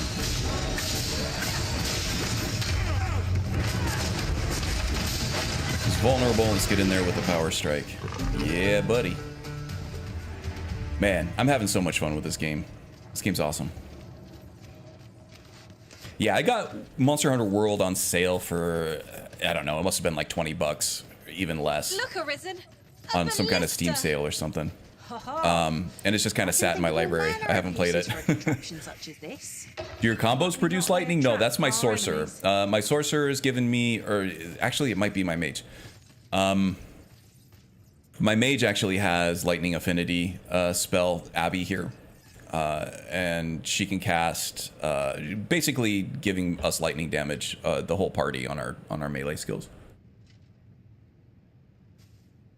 That's where that's coming from, and also my sorcerer, Katie over there, has lightning attacks that she can cast individually there. I knew it would prevail, Master. They say the Arisen defeated this lot without us. A resounding success. Yeah, not bad. We just saved all your asses. Not showering us with praise or gratitude or anything? Come on. It takes a strange ilk to elect to dwell in such hinterlands as these. It's a lonely place, to be sure. Okay, so let's go ahead and save it an inn, because if I do eat shit at some point, I want a hard save point that doesn't take me back several hours, because it's been a while since I've slept at an inn. Let's do that now. You're no soldier, are you? I'd not recommend camping. You'll awake beneath a blanket of ash. I can give you a roof over your head at least. Oh, she's selling that room pretty well there. I think I have some discipline points to spend here too. Okay, yeah, the shield spell, definitely. An advanced form of mirror vesture that extends each barrier's duration as well as the effective range when casting. Yes, indeed, that's good. Is there friendly fire? No friendly fire. Which is good, because there's a lot of area of effect stuff and a lot of, like I said, auto aim. And especially for like the more nimble melee classes like the Spearhand here and the Thief, you're going to be dashing from enemy to enemy a lot and doing like a lot of blink spells and teleportation and stuff. And if you hit your friendlies with some of that, it's going to be devastating. So yeah, thankfully, no friendly fire. That's a good thing for this game, in my opinion. Would be a disaster from what I've seen. Yes, it absolutely would. Sky Dragon's Fang Tooth. That's the vertical counter move, right? Yeah, definitely gonna upgrade that. That's one of my favorites. Magic Spear Palet. Oh, this is the main ranged move that you have. So basically, you charge this up, and as you're charging, it's burning stamina. But the more you charge, the more powerful it gets. But also, the harder it is to aim. This is a great option to have for like dragons and stuff, but it's also super powerful too. Very strong. You can take like whole life bars off of big enemies like dragons and Medusas and stuff like that. So I'm gonna unlock this, but I'm not gonna equip it yet. I kind of like the tool set I got going right now. Mirror Shield, the green bubble shield that I've been casting, that literally saved the entire dragon fight there. If I didn't have that, I would have been dead like instantly. The Blink Strike here, the Dragon's Foin, which was Dragon Stab from earlier. This is my main mobility move too. I can use this just doing just world exploration, and it's a lot faster than just sprinting around. So I'm gonna keep that.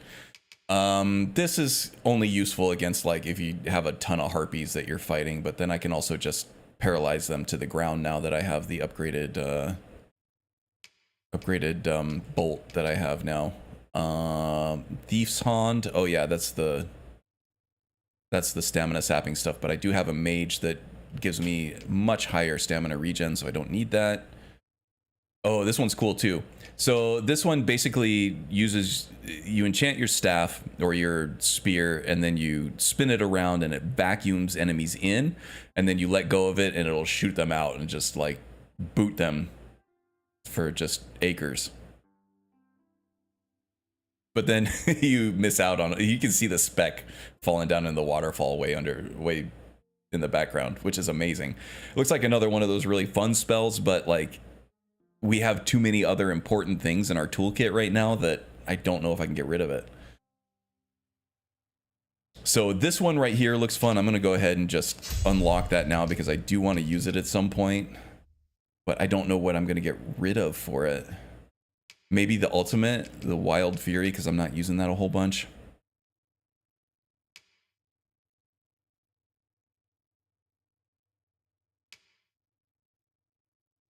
Man, I do want to play with some of these. All right, let's yeah,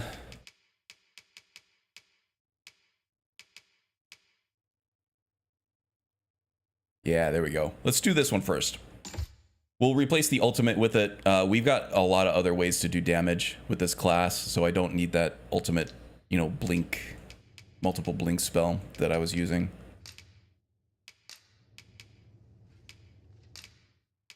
What kind of augment here? Polarity. Augments your strength during the day and your magic at night. I'm going to unlock that, but I'm not going to equip it. I don't think I really need it.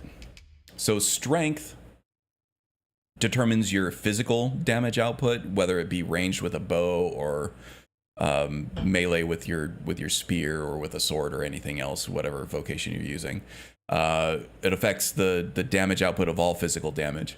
Magic affects the damage of all your magic output, all your magic damage output. So if you're playing a sorcerer, a mage, or even a spearhand that has you know, the different magical bolts and stuff, you'll do more damage if you have a higher magic attribute. And that levels up with your skill and different equipment and things like that. Oh, excuse me. Hiccuburps. All right, and my pawn can also use some stuff here. We'll give her high Levin there. High Salamander. High Thundermine. What else do we have? Decanter, I think, is one of her ultimates.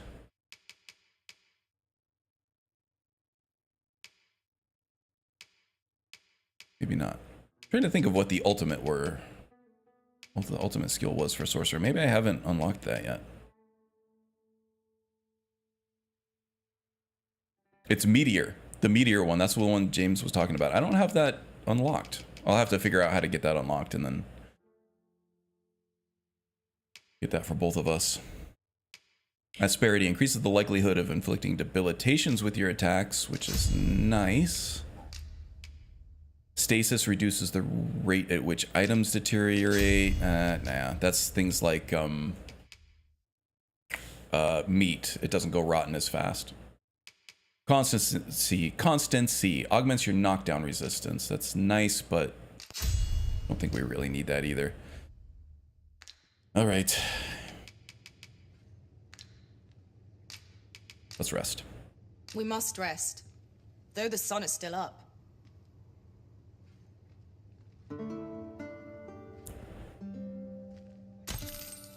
Now we've the vim to tackle the day ahead. Off we go then. Shall we get underway? Shall we get underwear? We're already wearing it. All right. So let's head out north here from the gates going north, and then we'll head right at the first road and we'll do some exploring and some fighting. I think what I really want to do is I want to see if there is a built-in port crystal over here in the excavation site. I don't think that there will be, but there might. Oh, we're getting some dropped frames, guys. Sorry. I am still transmitting, but you might be getting some buffering and some reduced quality here. But yeah, we are dropping frames. Stream lag, yeah, there you go. I'll keep an eye on it, but it's probably momentary. It'll probably clear up. Like I said, I am still transmitting data. It's just really, it's kind of rough. All right, north gates. Oh, I did want to check my inventory here too. Make some more restoratives and grab some out from the You're no soldier, storage here are you? too. I expect your journey was a long one then. Planning to stay the night? I I'm just not recommending did. camping. You'll awake neath the blanket of ash. Ah, I don't mind I'll camping. give you a roof over your head at least. Okay, so right from the storage menu here, you can combine stuff. I can make a lot of health potions here. Going to use recipe. Ooh, miracle roborant. I need saurian tails for that, and I only got one. But you know, that's good. Make as many of these salubrious droughts as I can, given the ingredients that I have. Those are instant healing. You do get more from the roborants here.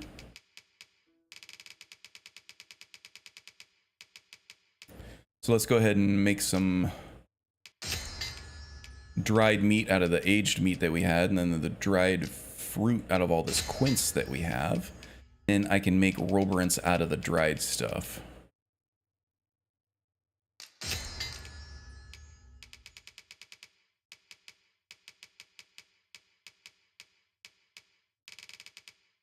Yeah, right. I don't really have the ingredients to make any more of that, but that should be pretty good.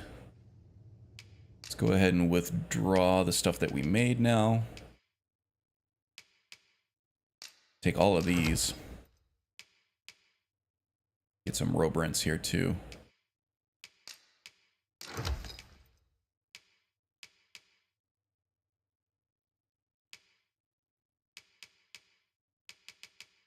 Mighty roborant. Now we're talking.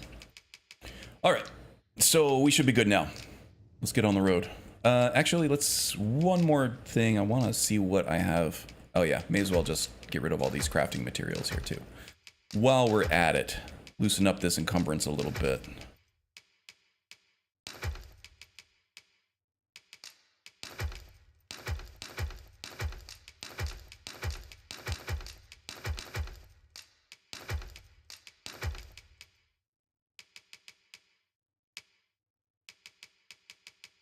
Kitty's got a lot of curatives. That's good. She can use them on me if I need them. And she's actually alive. Oh, she's got rotten meat in her pack. Jesus. What are you doing?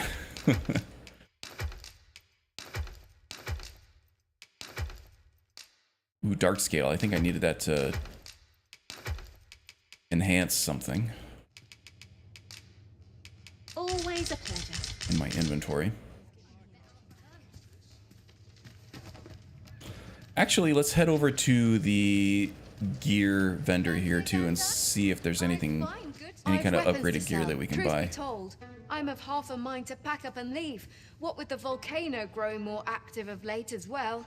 Oh, really? I wonder if that has anything to do with all this Arisen nonsense that's going on. Probably.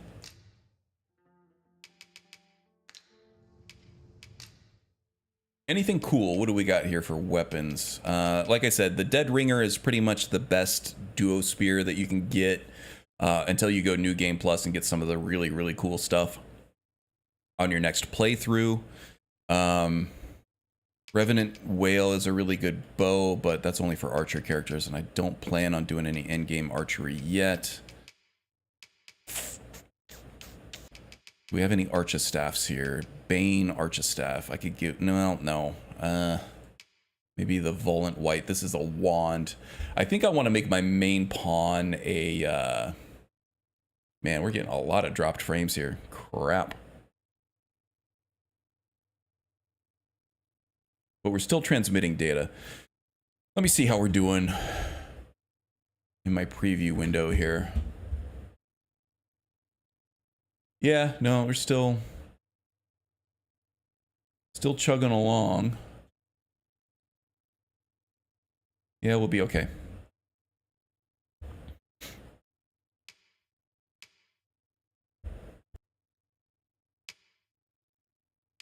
Any cool ass armor that I can wear? The Confidant's hood. Ooh, that looks badass. That looks way better than the circlet that I have.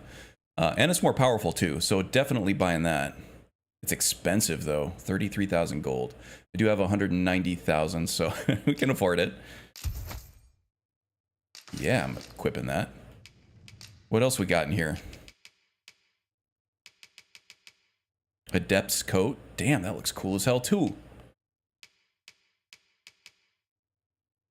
Yeah, this is pretty much endgame gear that you find in this area. It's gonna look cool with the shin guards there too. Yeah, I want one. The boots I like the look of. Venator's leggings, those look a little chunky. The arena breeches is what I have because I think they look cool. I think I'll keep what I have. They look pretty good. And the Ascendant Cloak. That looks kind of badass. Duty's Mantle.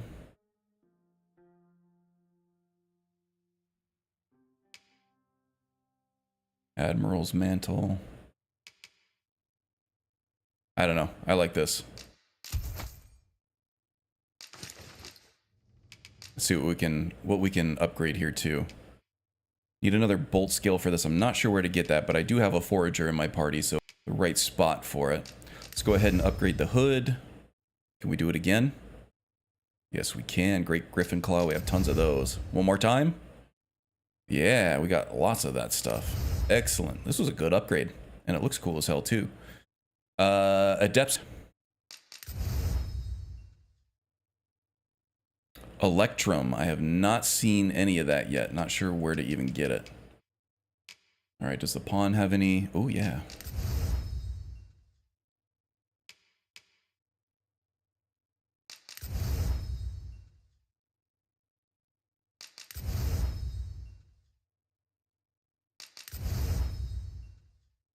Excellent. Blessed Waistcloth. We got the ingredients for that too. Need a granite Medusa bone. I have not encountered the Medusa yet. I have been looking up a lot of gameplay guides, but I have been trying to avoid exploration spoilers and everything. I want to kind of encounter these boss fights and stuff organically, and I have not found the Medusa yet. Other than, you know, you fight the Medusa at the very beginning of the game, and that's how you kind of prison break yourself. You were sold into slavery as a way for the Queen Regent in Vermont. What was it called? I keep forgetting the name of this palace over here. Vernworth. To get the true, you're the true Arisen, and she kind of sold you into slavery, wiped your memory or whatever to keep power.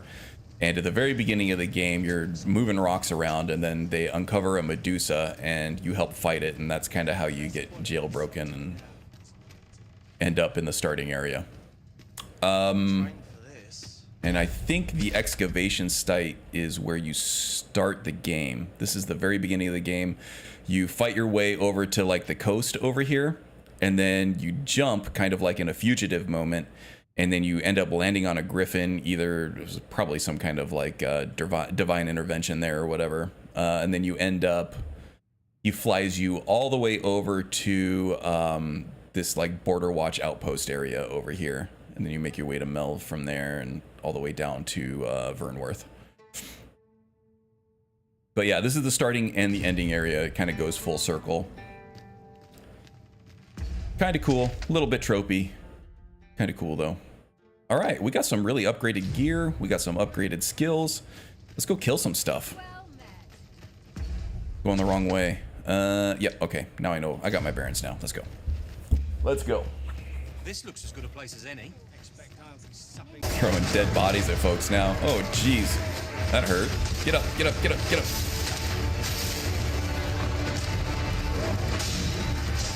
Thank you, healer.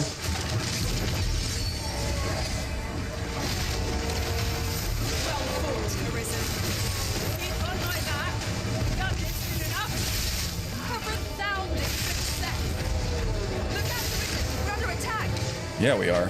Holy crap. Let's try to get out of here. Shield up.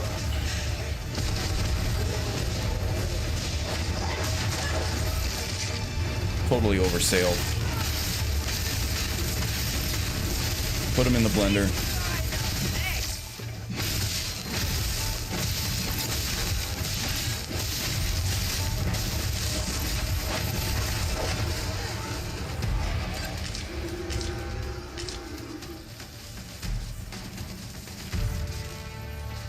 Nice.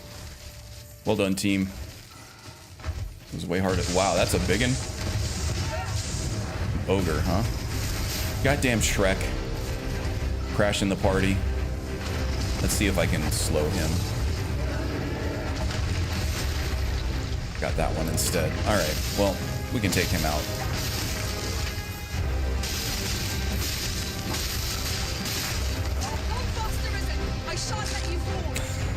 Damn it. Yeah, YouTube being YouTube again. That sucks. Sorry, guys.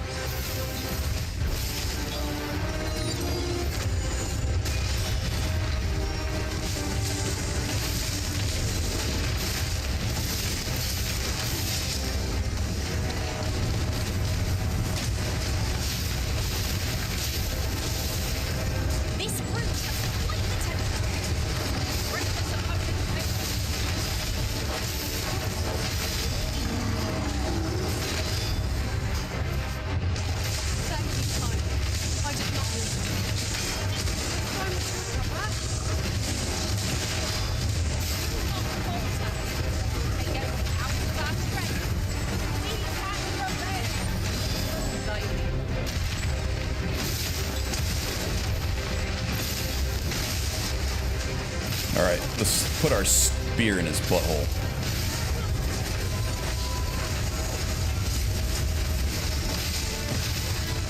There we go. Man, Shrek is way more intense in person. Am I right? Oh, that was a Cyclops and an ogre. So soon. Why, we seem to have come through unscathed. We mustn't allow ourselves to become actually, complacent. Cyclops Take each were trial as it comes. sort of conjured up out of the imagery of mammoth skulls. Perhaps this will seem a So big the olden day consequence, human but beings, they would come across these mammoth skulls, and they have like where the trunk goes into the skull. There's like this big, you are astonishing. there's this big hole. And it looks like it's like right in the middle of the head. So it looks like that should be the eye socket. And you can't really tell from here. But if you were to look at this Cyclops right in the face, it looks like a mammoth skull. With like the tusks and everything on there. So that's where the legend of the Cyclops came from, was a mammoth skull. You look at them in real life, they do look like a Cyclops. The eye sockets are like way small compared to the trunk socket, so I think like the old-timey humans especially when they, you know, they didn't really see a mammoth around. They would see that as an eye socket instead of like a nasal socket.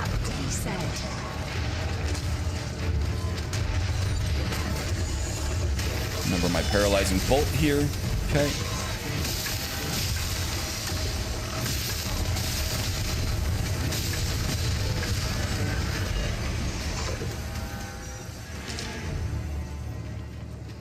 I don't think I need any healing, but thanks for the healing field anyway.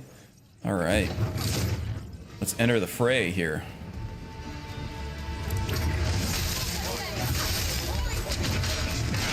Chop them up. Need a shield. Oh.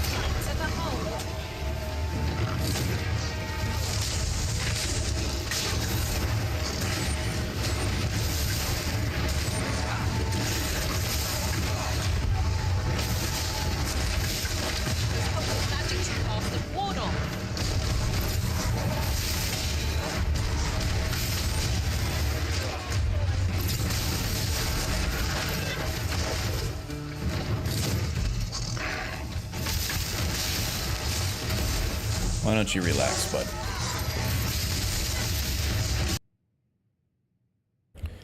Okay, so download is good.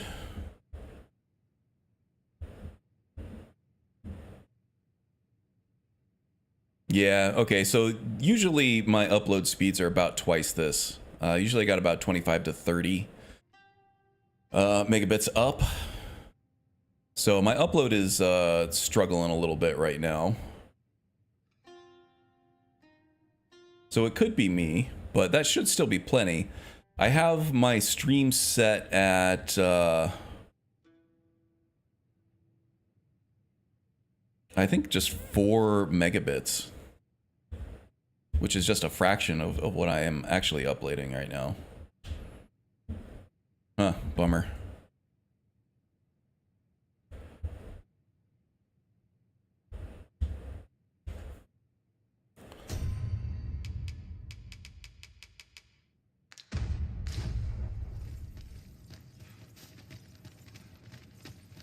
I could try to restart the stream, but I don't think it's gonna help at all.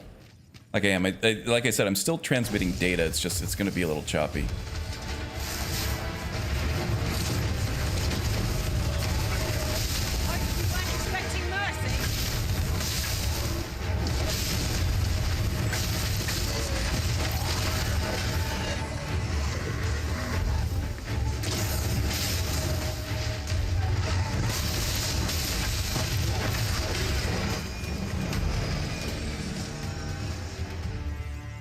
That one guy just slept through all of that. You see that one lizard dude just laying there on the hill?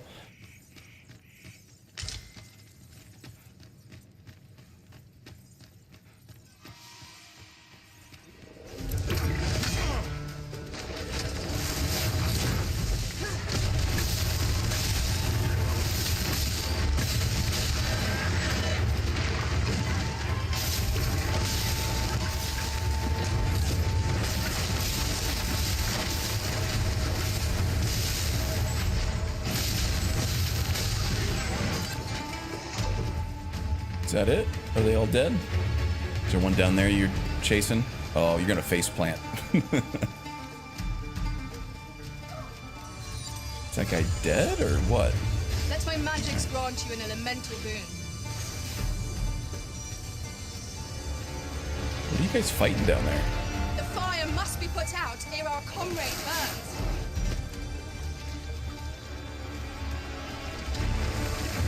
Ah, okay.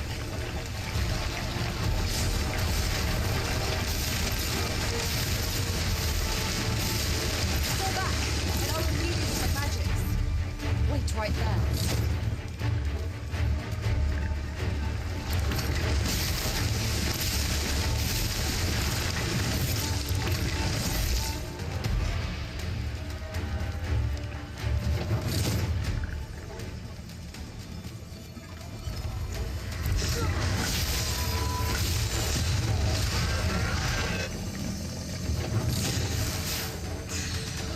Oh, I'm running out of stamina here.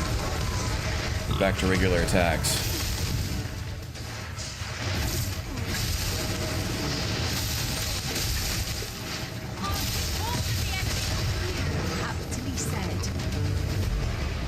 Wow, a lot of dense enemy population out here. A lot of action density. Good stuff. We got another one here.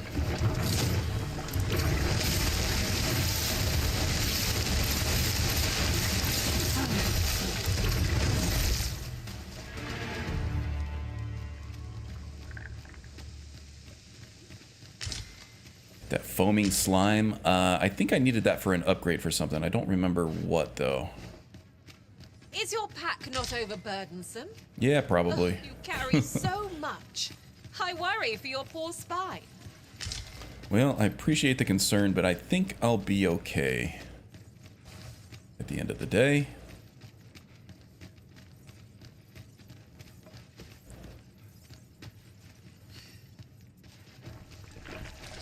Explore down here while we can, shall we? Sludges are about. It cannot weather ice's numbing grip.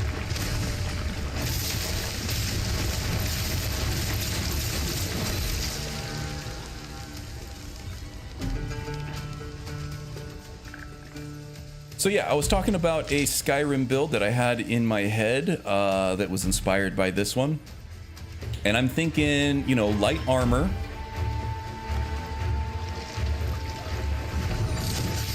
Step through shadows from the Triumvirate Shadow Mage spell kit.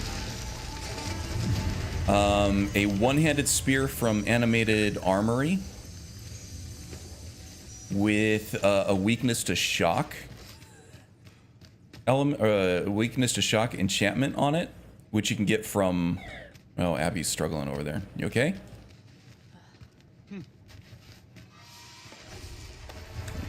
From the Apocalypse 4.0, or no, I'm sorry, Summer Mist 4.0 or 4.x or whatever is the latest one now.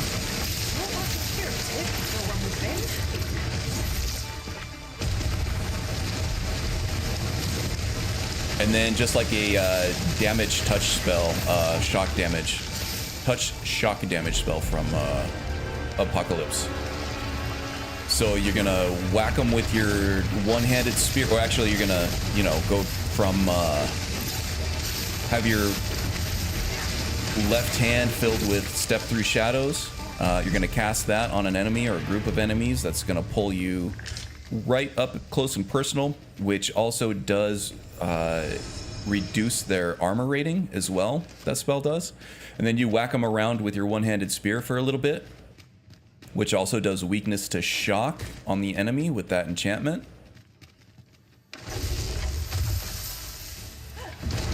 And then you whack them with a touch shock damage spell. And then you can also have like Shadow Dance, I think, hooked up through Okado's Recital to just like zip away. Be a highly mobile like spell sword character that I'm looking at. That would be a lot of fun. Intermittent stream lag. Yes, indeed. I'm getting lots of dropped frames. My internet seems fine. The upload speed is a little bit reduced, but that could just be accounting for the data that I'm uploading right now. But yeah, we're having YouTube issues. Not much I can do with it at the moment, other than just deal with it.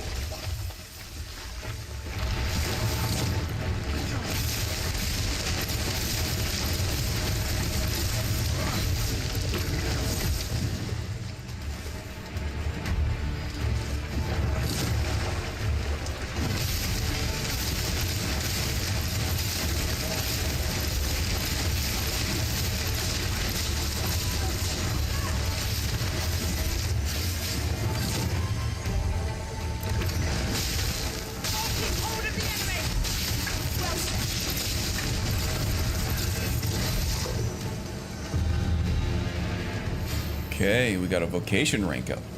Still think you should jump to Twitch. Better time and casual reach arounds? Nobody told me about the reach arounds. That might change things.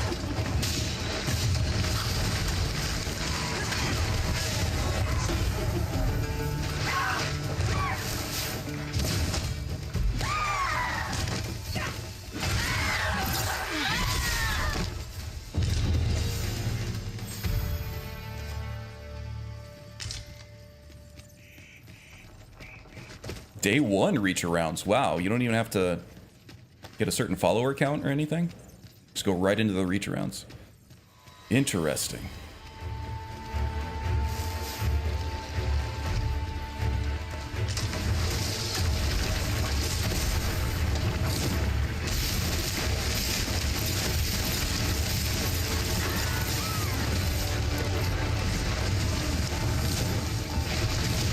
They always give you good day 1 benefits. That's awesome.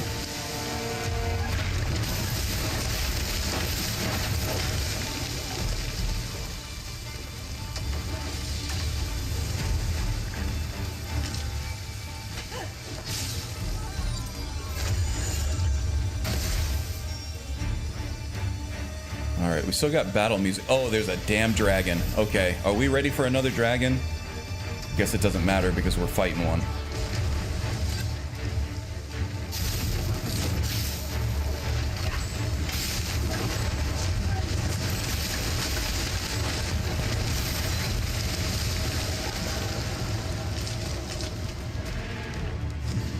Dragon? Dragon. Got another one of those rock scales over there that can be hard to deal with as well.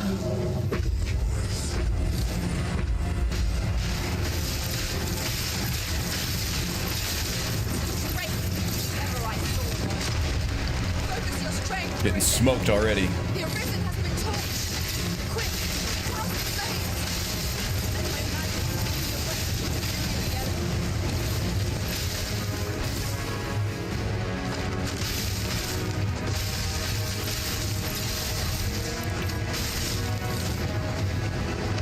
Shields for everyone.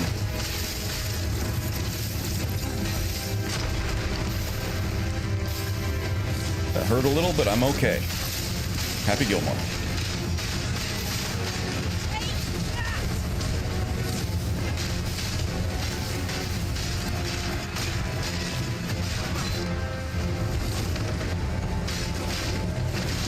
Okay, this is gonna work fine until he takes to the sky.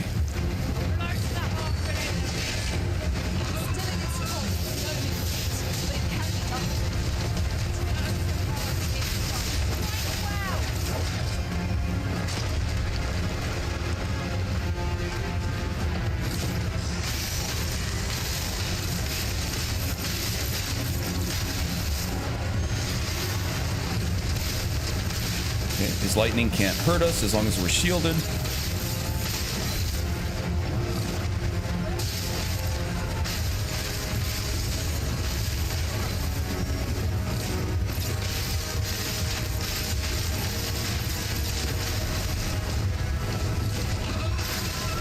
Okay, so this is a pretty good progression here. Just hit him with the blender, get him with the finishing strike, and then recharge the shield over and over and over. Okay, we've got him knocked down. There we go.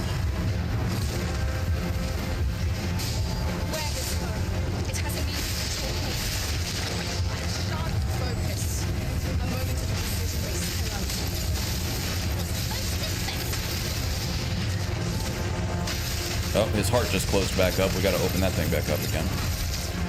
Shield. There we go. Shield.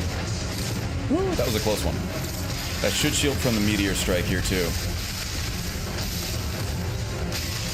All you want.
Down to about 1.5 life bars here.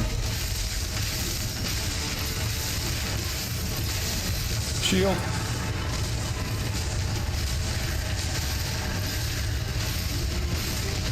God, that really lasts forever. Okay, we're so good.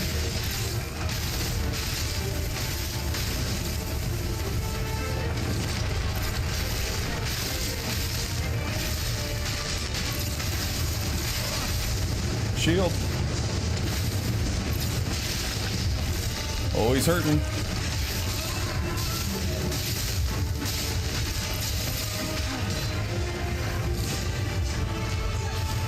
Stamina potion. But yeah, and then she kind of plummeted to her death after that. All right, I don't know where I can actually go from here. The day grows darker with our every step.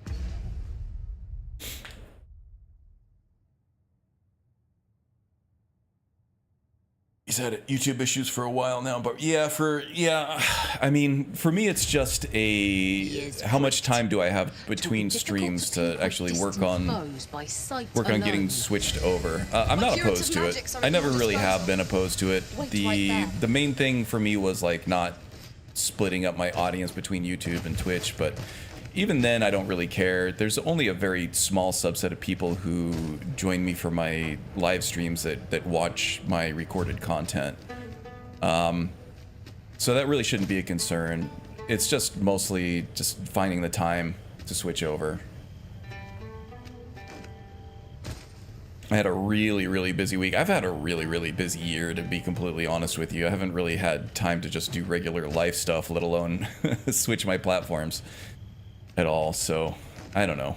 It could happen. Oh shit. Getting the hot foot a little bit. There's got to be something worth exploring all this sulfuric bullshit for, right? Am I just in the mouth of the volcano over here? Very well could be. That was a badass dragon fight though, at least. Let's find our way out of this. I can't believe there's not... This is probably quest locked. I'm sure this opens up more a little bit.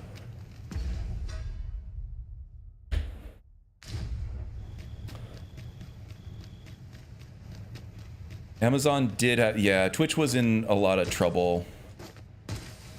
I don't think Twitch sucks. It's just there was... What happens with a lot of companies is the top end of the company...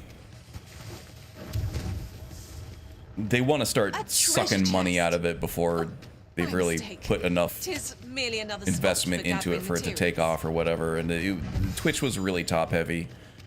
Amazon came in and funded it properly, and I don't know. The monetization system of both YouTube and Twitch really kind of sucked, to be honest with you. It still is way too top heavy, but Amazon has to make it worth its while.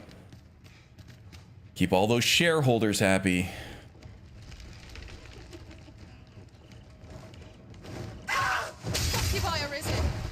To be honest, they both have. In their own ways.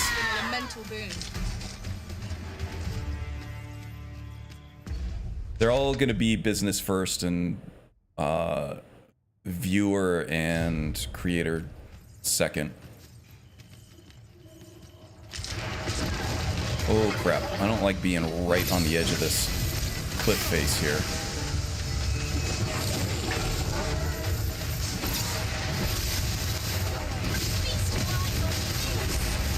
To be honest though, YouTube probably would have failed a long time ago if it weren't for Google backing as well. So they both have huge companies behind them, feeding them money.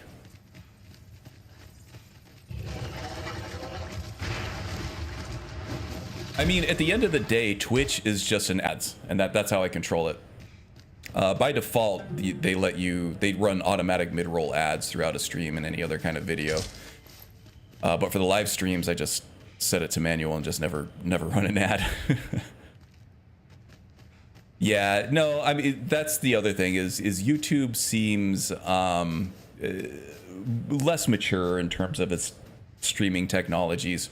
I don't know about you. Twitch, as being a streaming technology, a streaming platform, it's gonna work more often than YouTube isn't.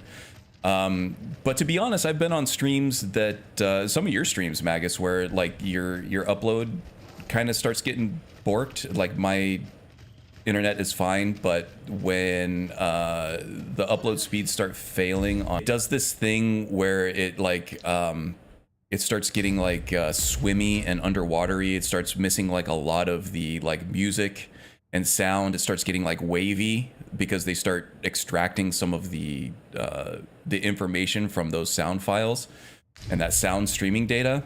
And it's it actually makes me motion sickness, and it makes me sick, and I have to like turn the stream off for a little bit. YouTube will buffer and it will like get choppy and stuff, but it doesn't do that weird sound thing from what I've heard. So it's kind of like what poison? You pick your poison. But stream does, or the Twitch streaming does seem to be more stable from what I've seen than YouTube streaming. Look, Master, a treasure chest. We shall have to find a way to reach it. But yeah, Twitch advertising can get, if you ever go to a channel that you're not subscribed to, it can get pretty overwhelming. Not only do you have like the mid-roll ads from Twitch where they just drop it in and you can't really control it, they also have like sidebars and underbar tickers and everything else. It kind of really sucks. Like with YouTube, you get like full screen ads and you have to do like 2 or 3 of them. You can out of them. With Twitch, it's like you gotta. I don't know that the ads are skippable. I haven't seen skippable ads, but it's the sidebars and the tickers that are just constantly present that really annoy me too. And once you subscribe to a channel, you pay money to watch the person that you're with. Then it gets a lot better. It gets a lot better at that point. But man, they're gonna get their money from you one way or another.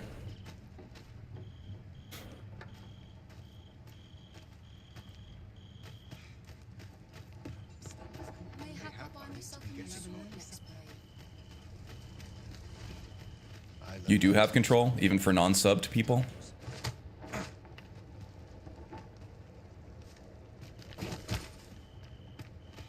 Maybe it's the unpartnered people that I'm used to, because I don't think that new creators on Twitch, new streamers on Twitch have that same control. I don't think they do.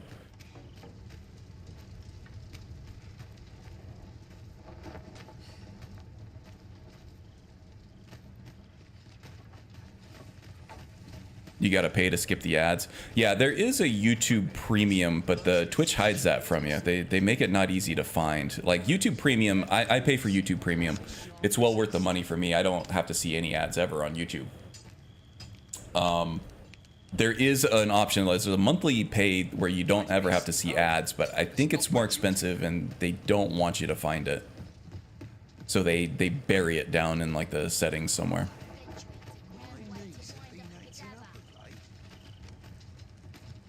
Partners have even more control? Okay.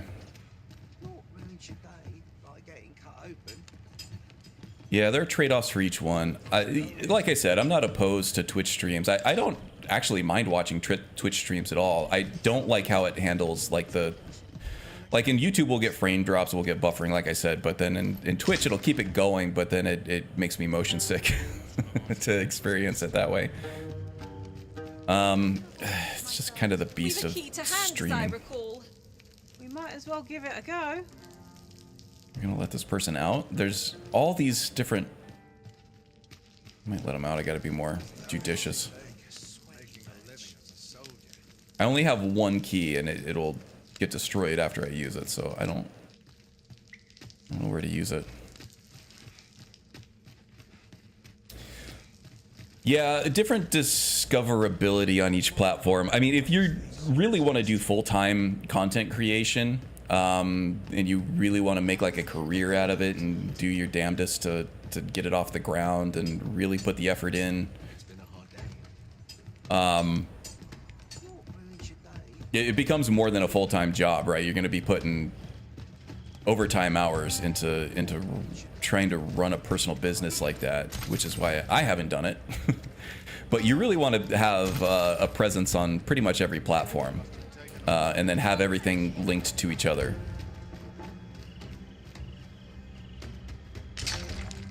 Because YouTube has better discoverability for evergreen content. Like, people will use YouTube to like find specific things about specific games, and you can search that pretty easily there, and then you can kind of like link from like a YouTube short or a YouTube guide that you have to like a Twitch stream where you spend like, you know, maybe the bulk of your 9 to 5 day just streaming on Twitch. You get more discoverability through the game, through YouTube. You link it back to your Twitch account.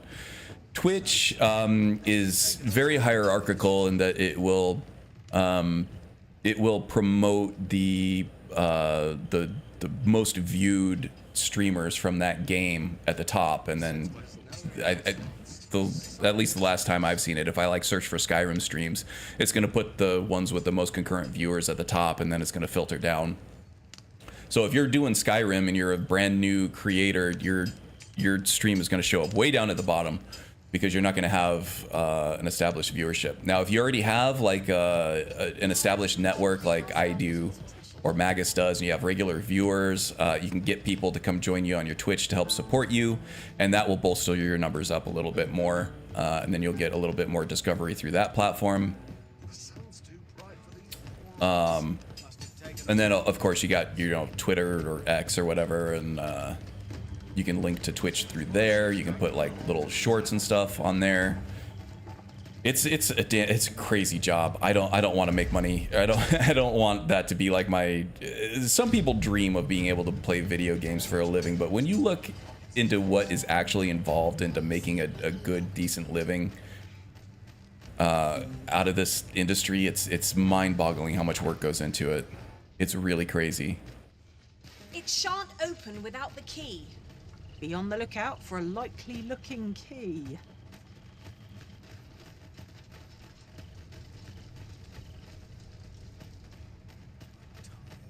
So tired.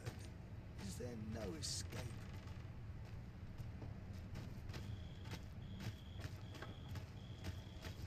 Are you talking about YouTube or James or Twitch, James?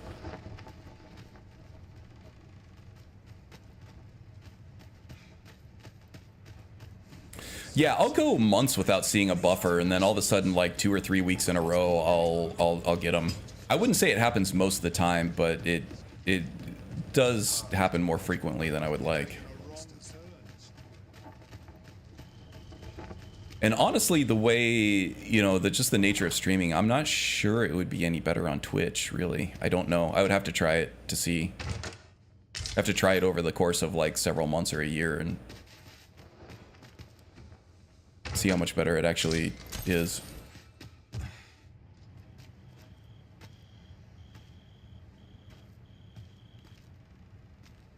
Yeah, from what I've seen, nobody's actually being rude. We're disagreeing, but we're doing it the right way. Good job. Good job, chat. Proud of you. All right, there's not really much here, to be honest. I thought that we might have like a port crystal or something over here. There's no vendors. This is just the starting area of the game. This is like when you start the game, it's kind of like, you know how Bethesda, you'll start as like a prisoner in the Elder Scrolls game. In this game, you start as a slave doing slave labor, excavating this site over here. And this is where you fight the Medusa before she escapes. And I don't know exactly where she goes, but we do still have a lot of fog over here. Took me years to become established and a ton of work. Yeah. Yeah, people want to have the success without putting the work in.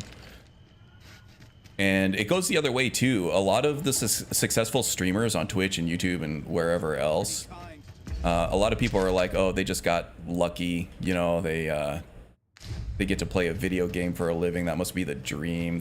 They don't know what real work is or whatever. And that's... Some of them, you know, that is true, but I think that that's actually fairly rare. The people who have succeeded have put a fuck ton of work into it. They probably battled burnout, probably battled health issues for how many, you know, hours of sleep they haven't gotten. Like lack of exercise and things like that just because they're on their screen all the time. plug in their content on every platform imaginable. It's crazy the amount of work that goes into this, which is why I don't do it full time. Is your pack slowing you down, Master? Pray, bear in mind that you could. In my only opinion, carry it's so a lot much by easier to yourself. be a software engineer than it is to be a full-time content creator.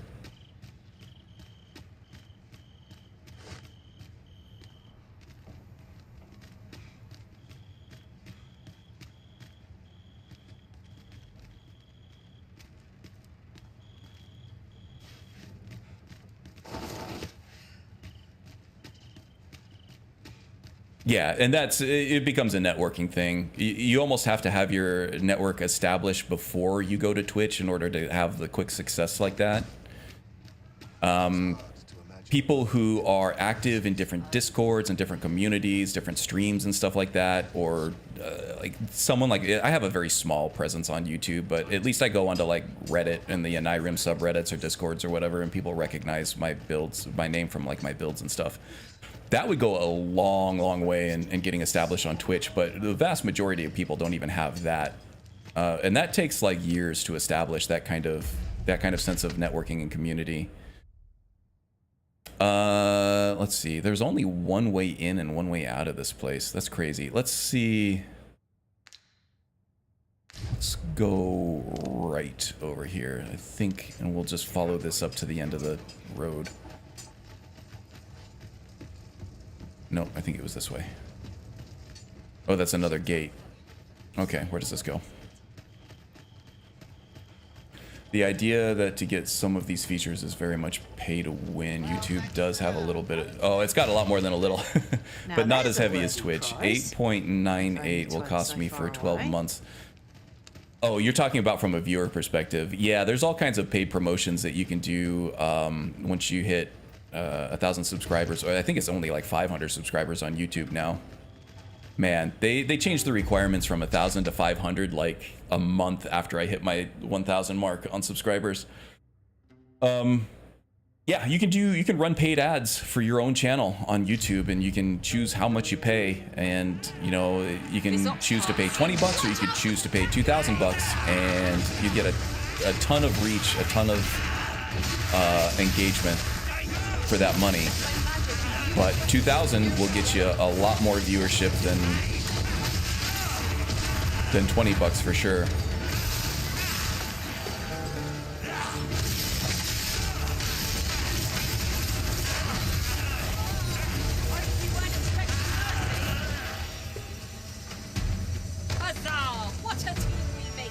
Yeah, they all have their shittiness. It's just how much of that shittiness is exposed to which side of it.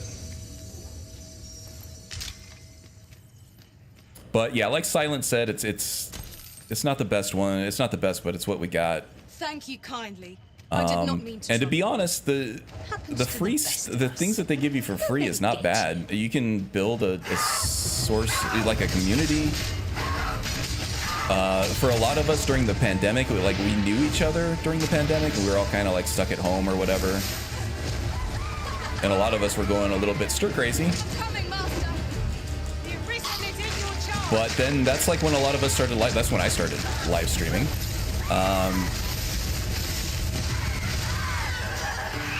And that helped a lot of people out, and it was all free as long as you wanted to take the time to learn how to do it. We're able to show off our Skyrim characters and stuff for free. We're able to get all together in the same spot and chat with each other live for free. Yeah, it's not all bad. There's a lot of good stuff that comes with it, but you just got a lot of that top-end monetization shittiness. Just got to deal with it.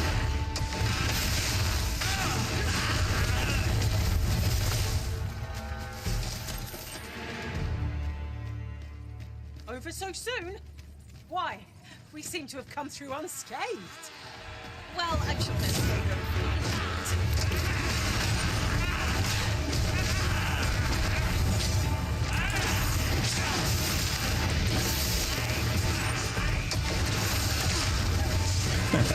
You get beaten by the corpses of your friends.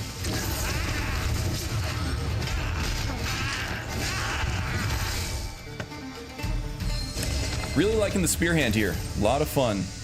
I was playing the Thief before this. The Thief is like the ninja class. That was a lot of fun too. Both of them are highly mobile, melee-centric builds. The Spearhand has some range stuff to it too.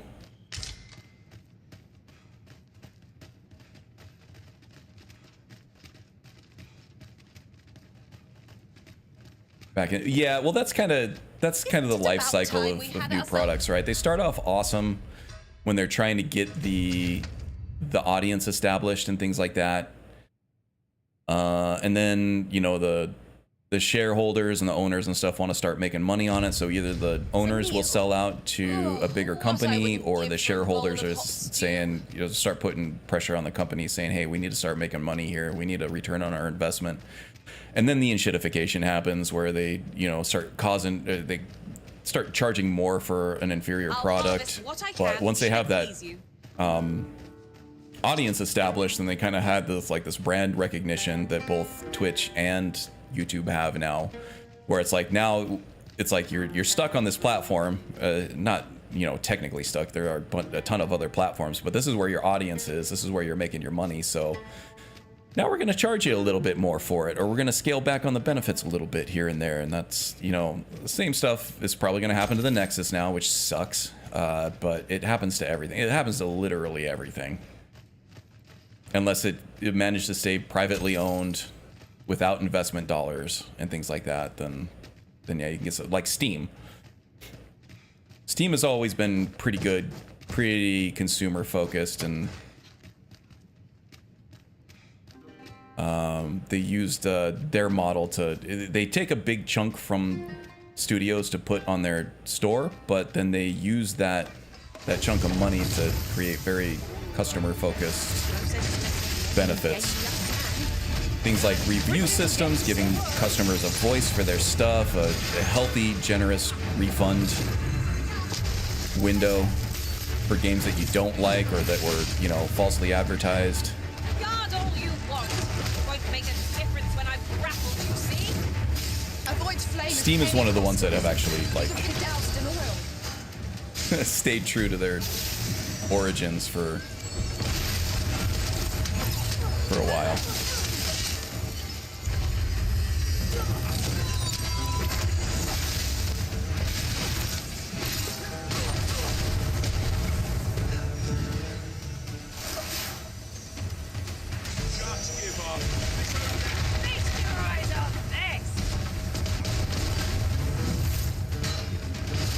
Swing and a miss. Oh well, that would have been a cool atomic elbow drop from the top ropes.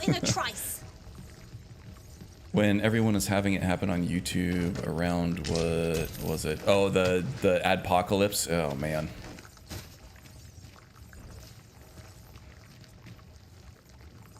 Justin TV, yeah, Peaceful J, Ustream. Never had to worry about the benefits. They're pretty good about paying you out on time and everything. That's good. That's good. There are useful ingredients to be gathered here, I'll wager.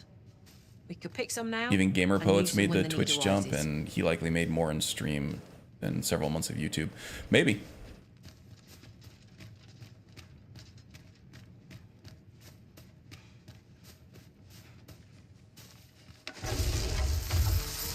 Man, this is like not new area here.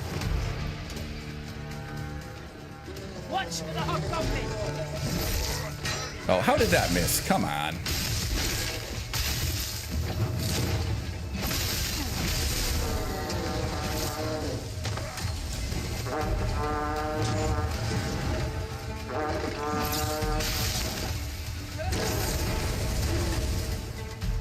Eat it. Yeah. Novel idea. So it looks like you can actually grab them with this force push as long as they're staggered. If they're in this ready stance, they'll resist it. But if you can just stagger them just a little bit, like even with just a regular attack or something, and then hit them with that force push, you can launch them and actually do a lot of fall damage to them. That's really cool. And why can't I interact with this guy? There we go. Freezing cold. Which is the greater hardship, I wonder? Be on your guard. Well, they both kind of suck, to be honest with you. Frenzy. I grew up in the searing heat, so I would rather have the freezing cold. just to mix it up a little bit. Not that it's any better or worse.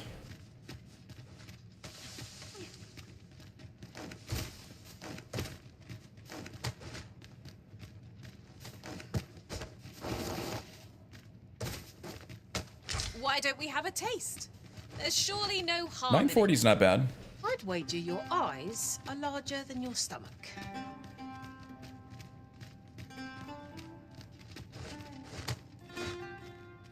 Okay, can I get back to the encampment from here? Yeah, I think they probably handle it like Uber does, where you're all considered like independent contractors and they don't have to like give you full-time benefits for it. Ooh. Okay, took a little bit of fall damage, but I'm okay. Shit. How can I get up there too? I don't know. Man, this is gonna hurt. If I can't. It's the best way to attack this. This looks a little less slick than the other side. Let's try it. Nope. That hurt. Just completely face planted. Oh, that makes me laugh every time that happens. Oh, there's a ladder right here. God damn it. Yeah, thanks for pointing that out before I did the face plant. Well, thanks for that at least.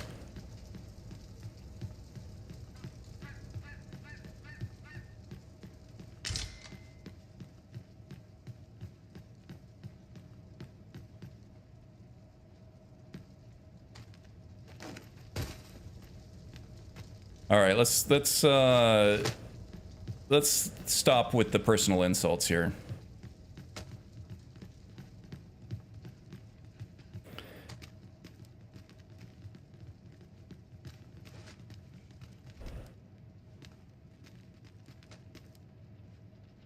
Explaining yourself is one thing, but then going on about the reading comprehension stuff, that's inflammatory. Let's not do that. At last. I think warning number 2 is, well, allow me to gather these up. if you're just asking, that's cool. I don't think you got it. I didn't see him being a dick about it. Let's do warning number 1 and let's stop calling names, all right?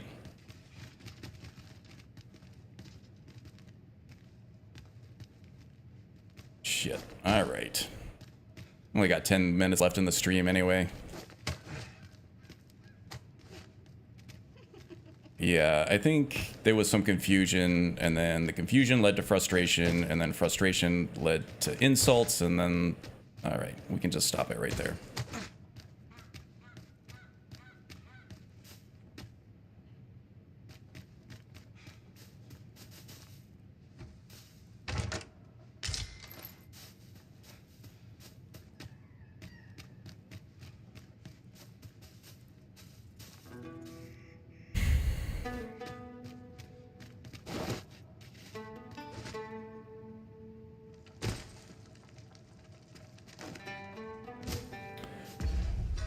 Okay.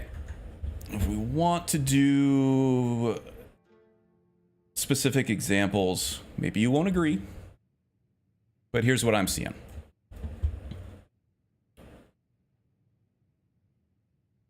All right, replay here. We have a replay.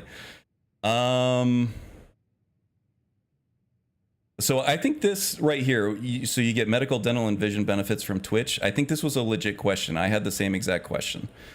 That doesn't bother me. I don't see that as warning material. This was a straight up answer. I didn't have any problem with that.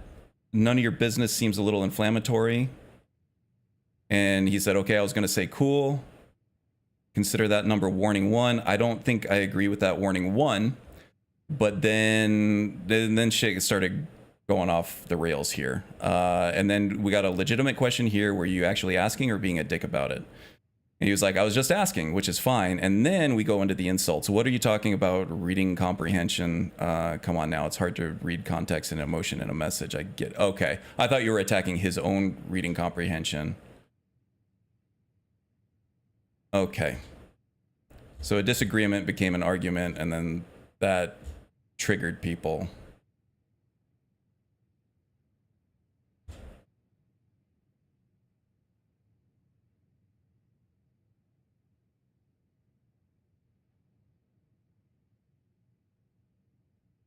Shit. All right.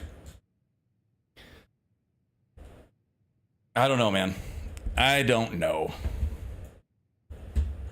I mean, if everybody agreed with everybody, it would be a lot easier world to live in, wouldn't it? But it would also be kind of shitty and boring.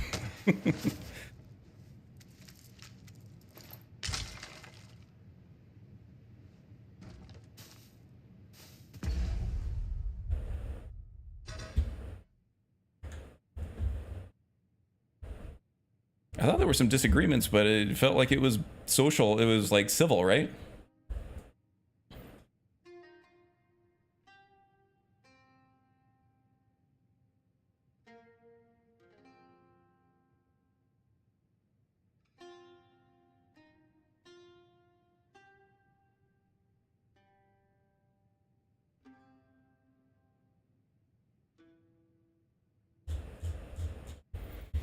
All right.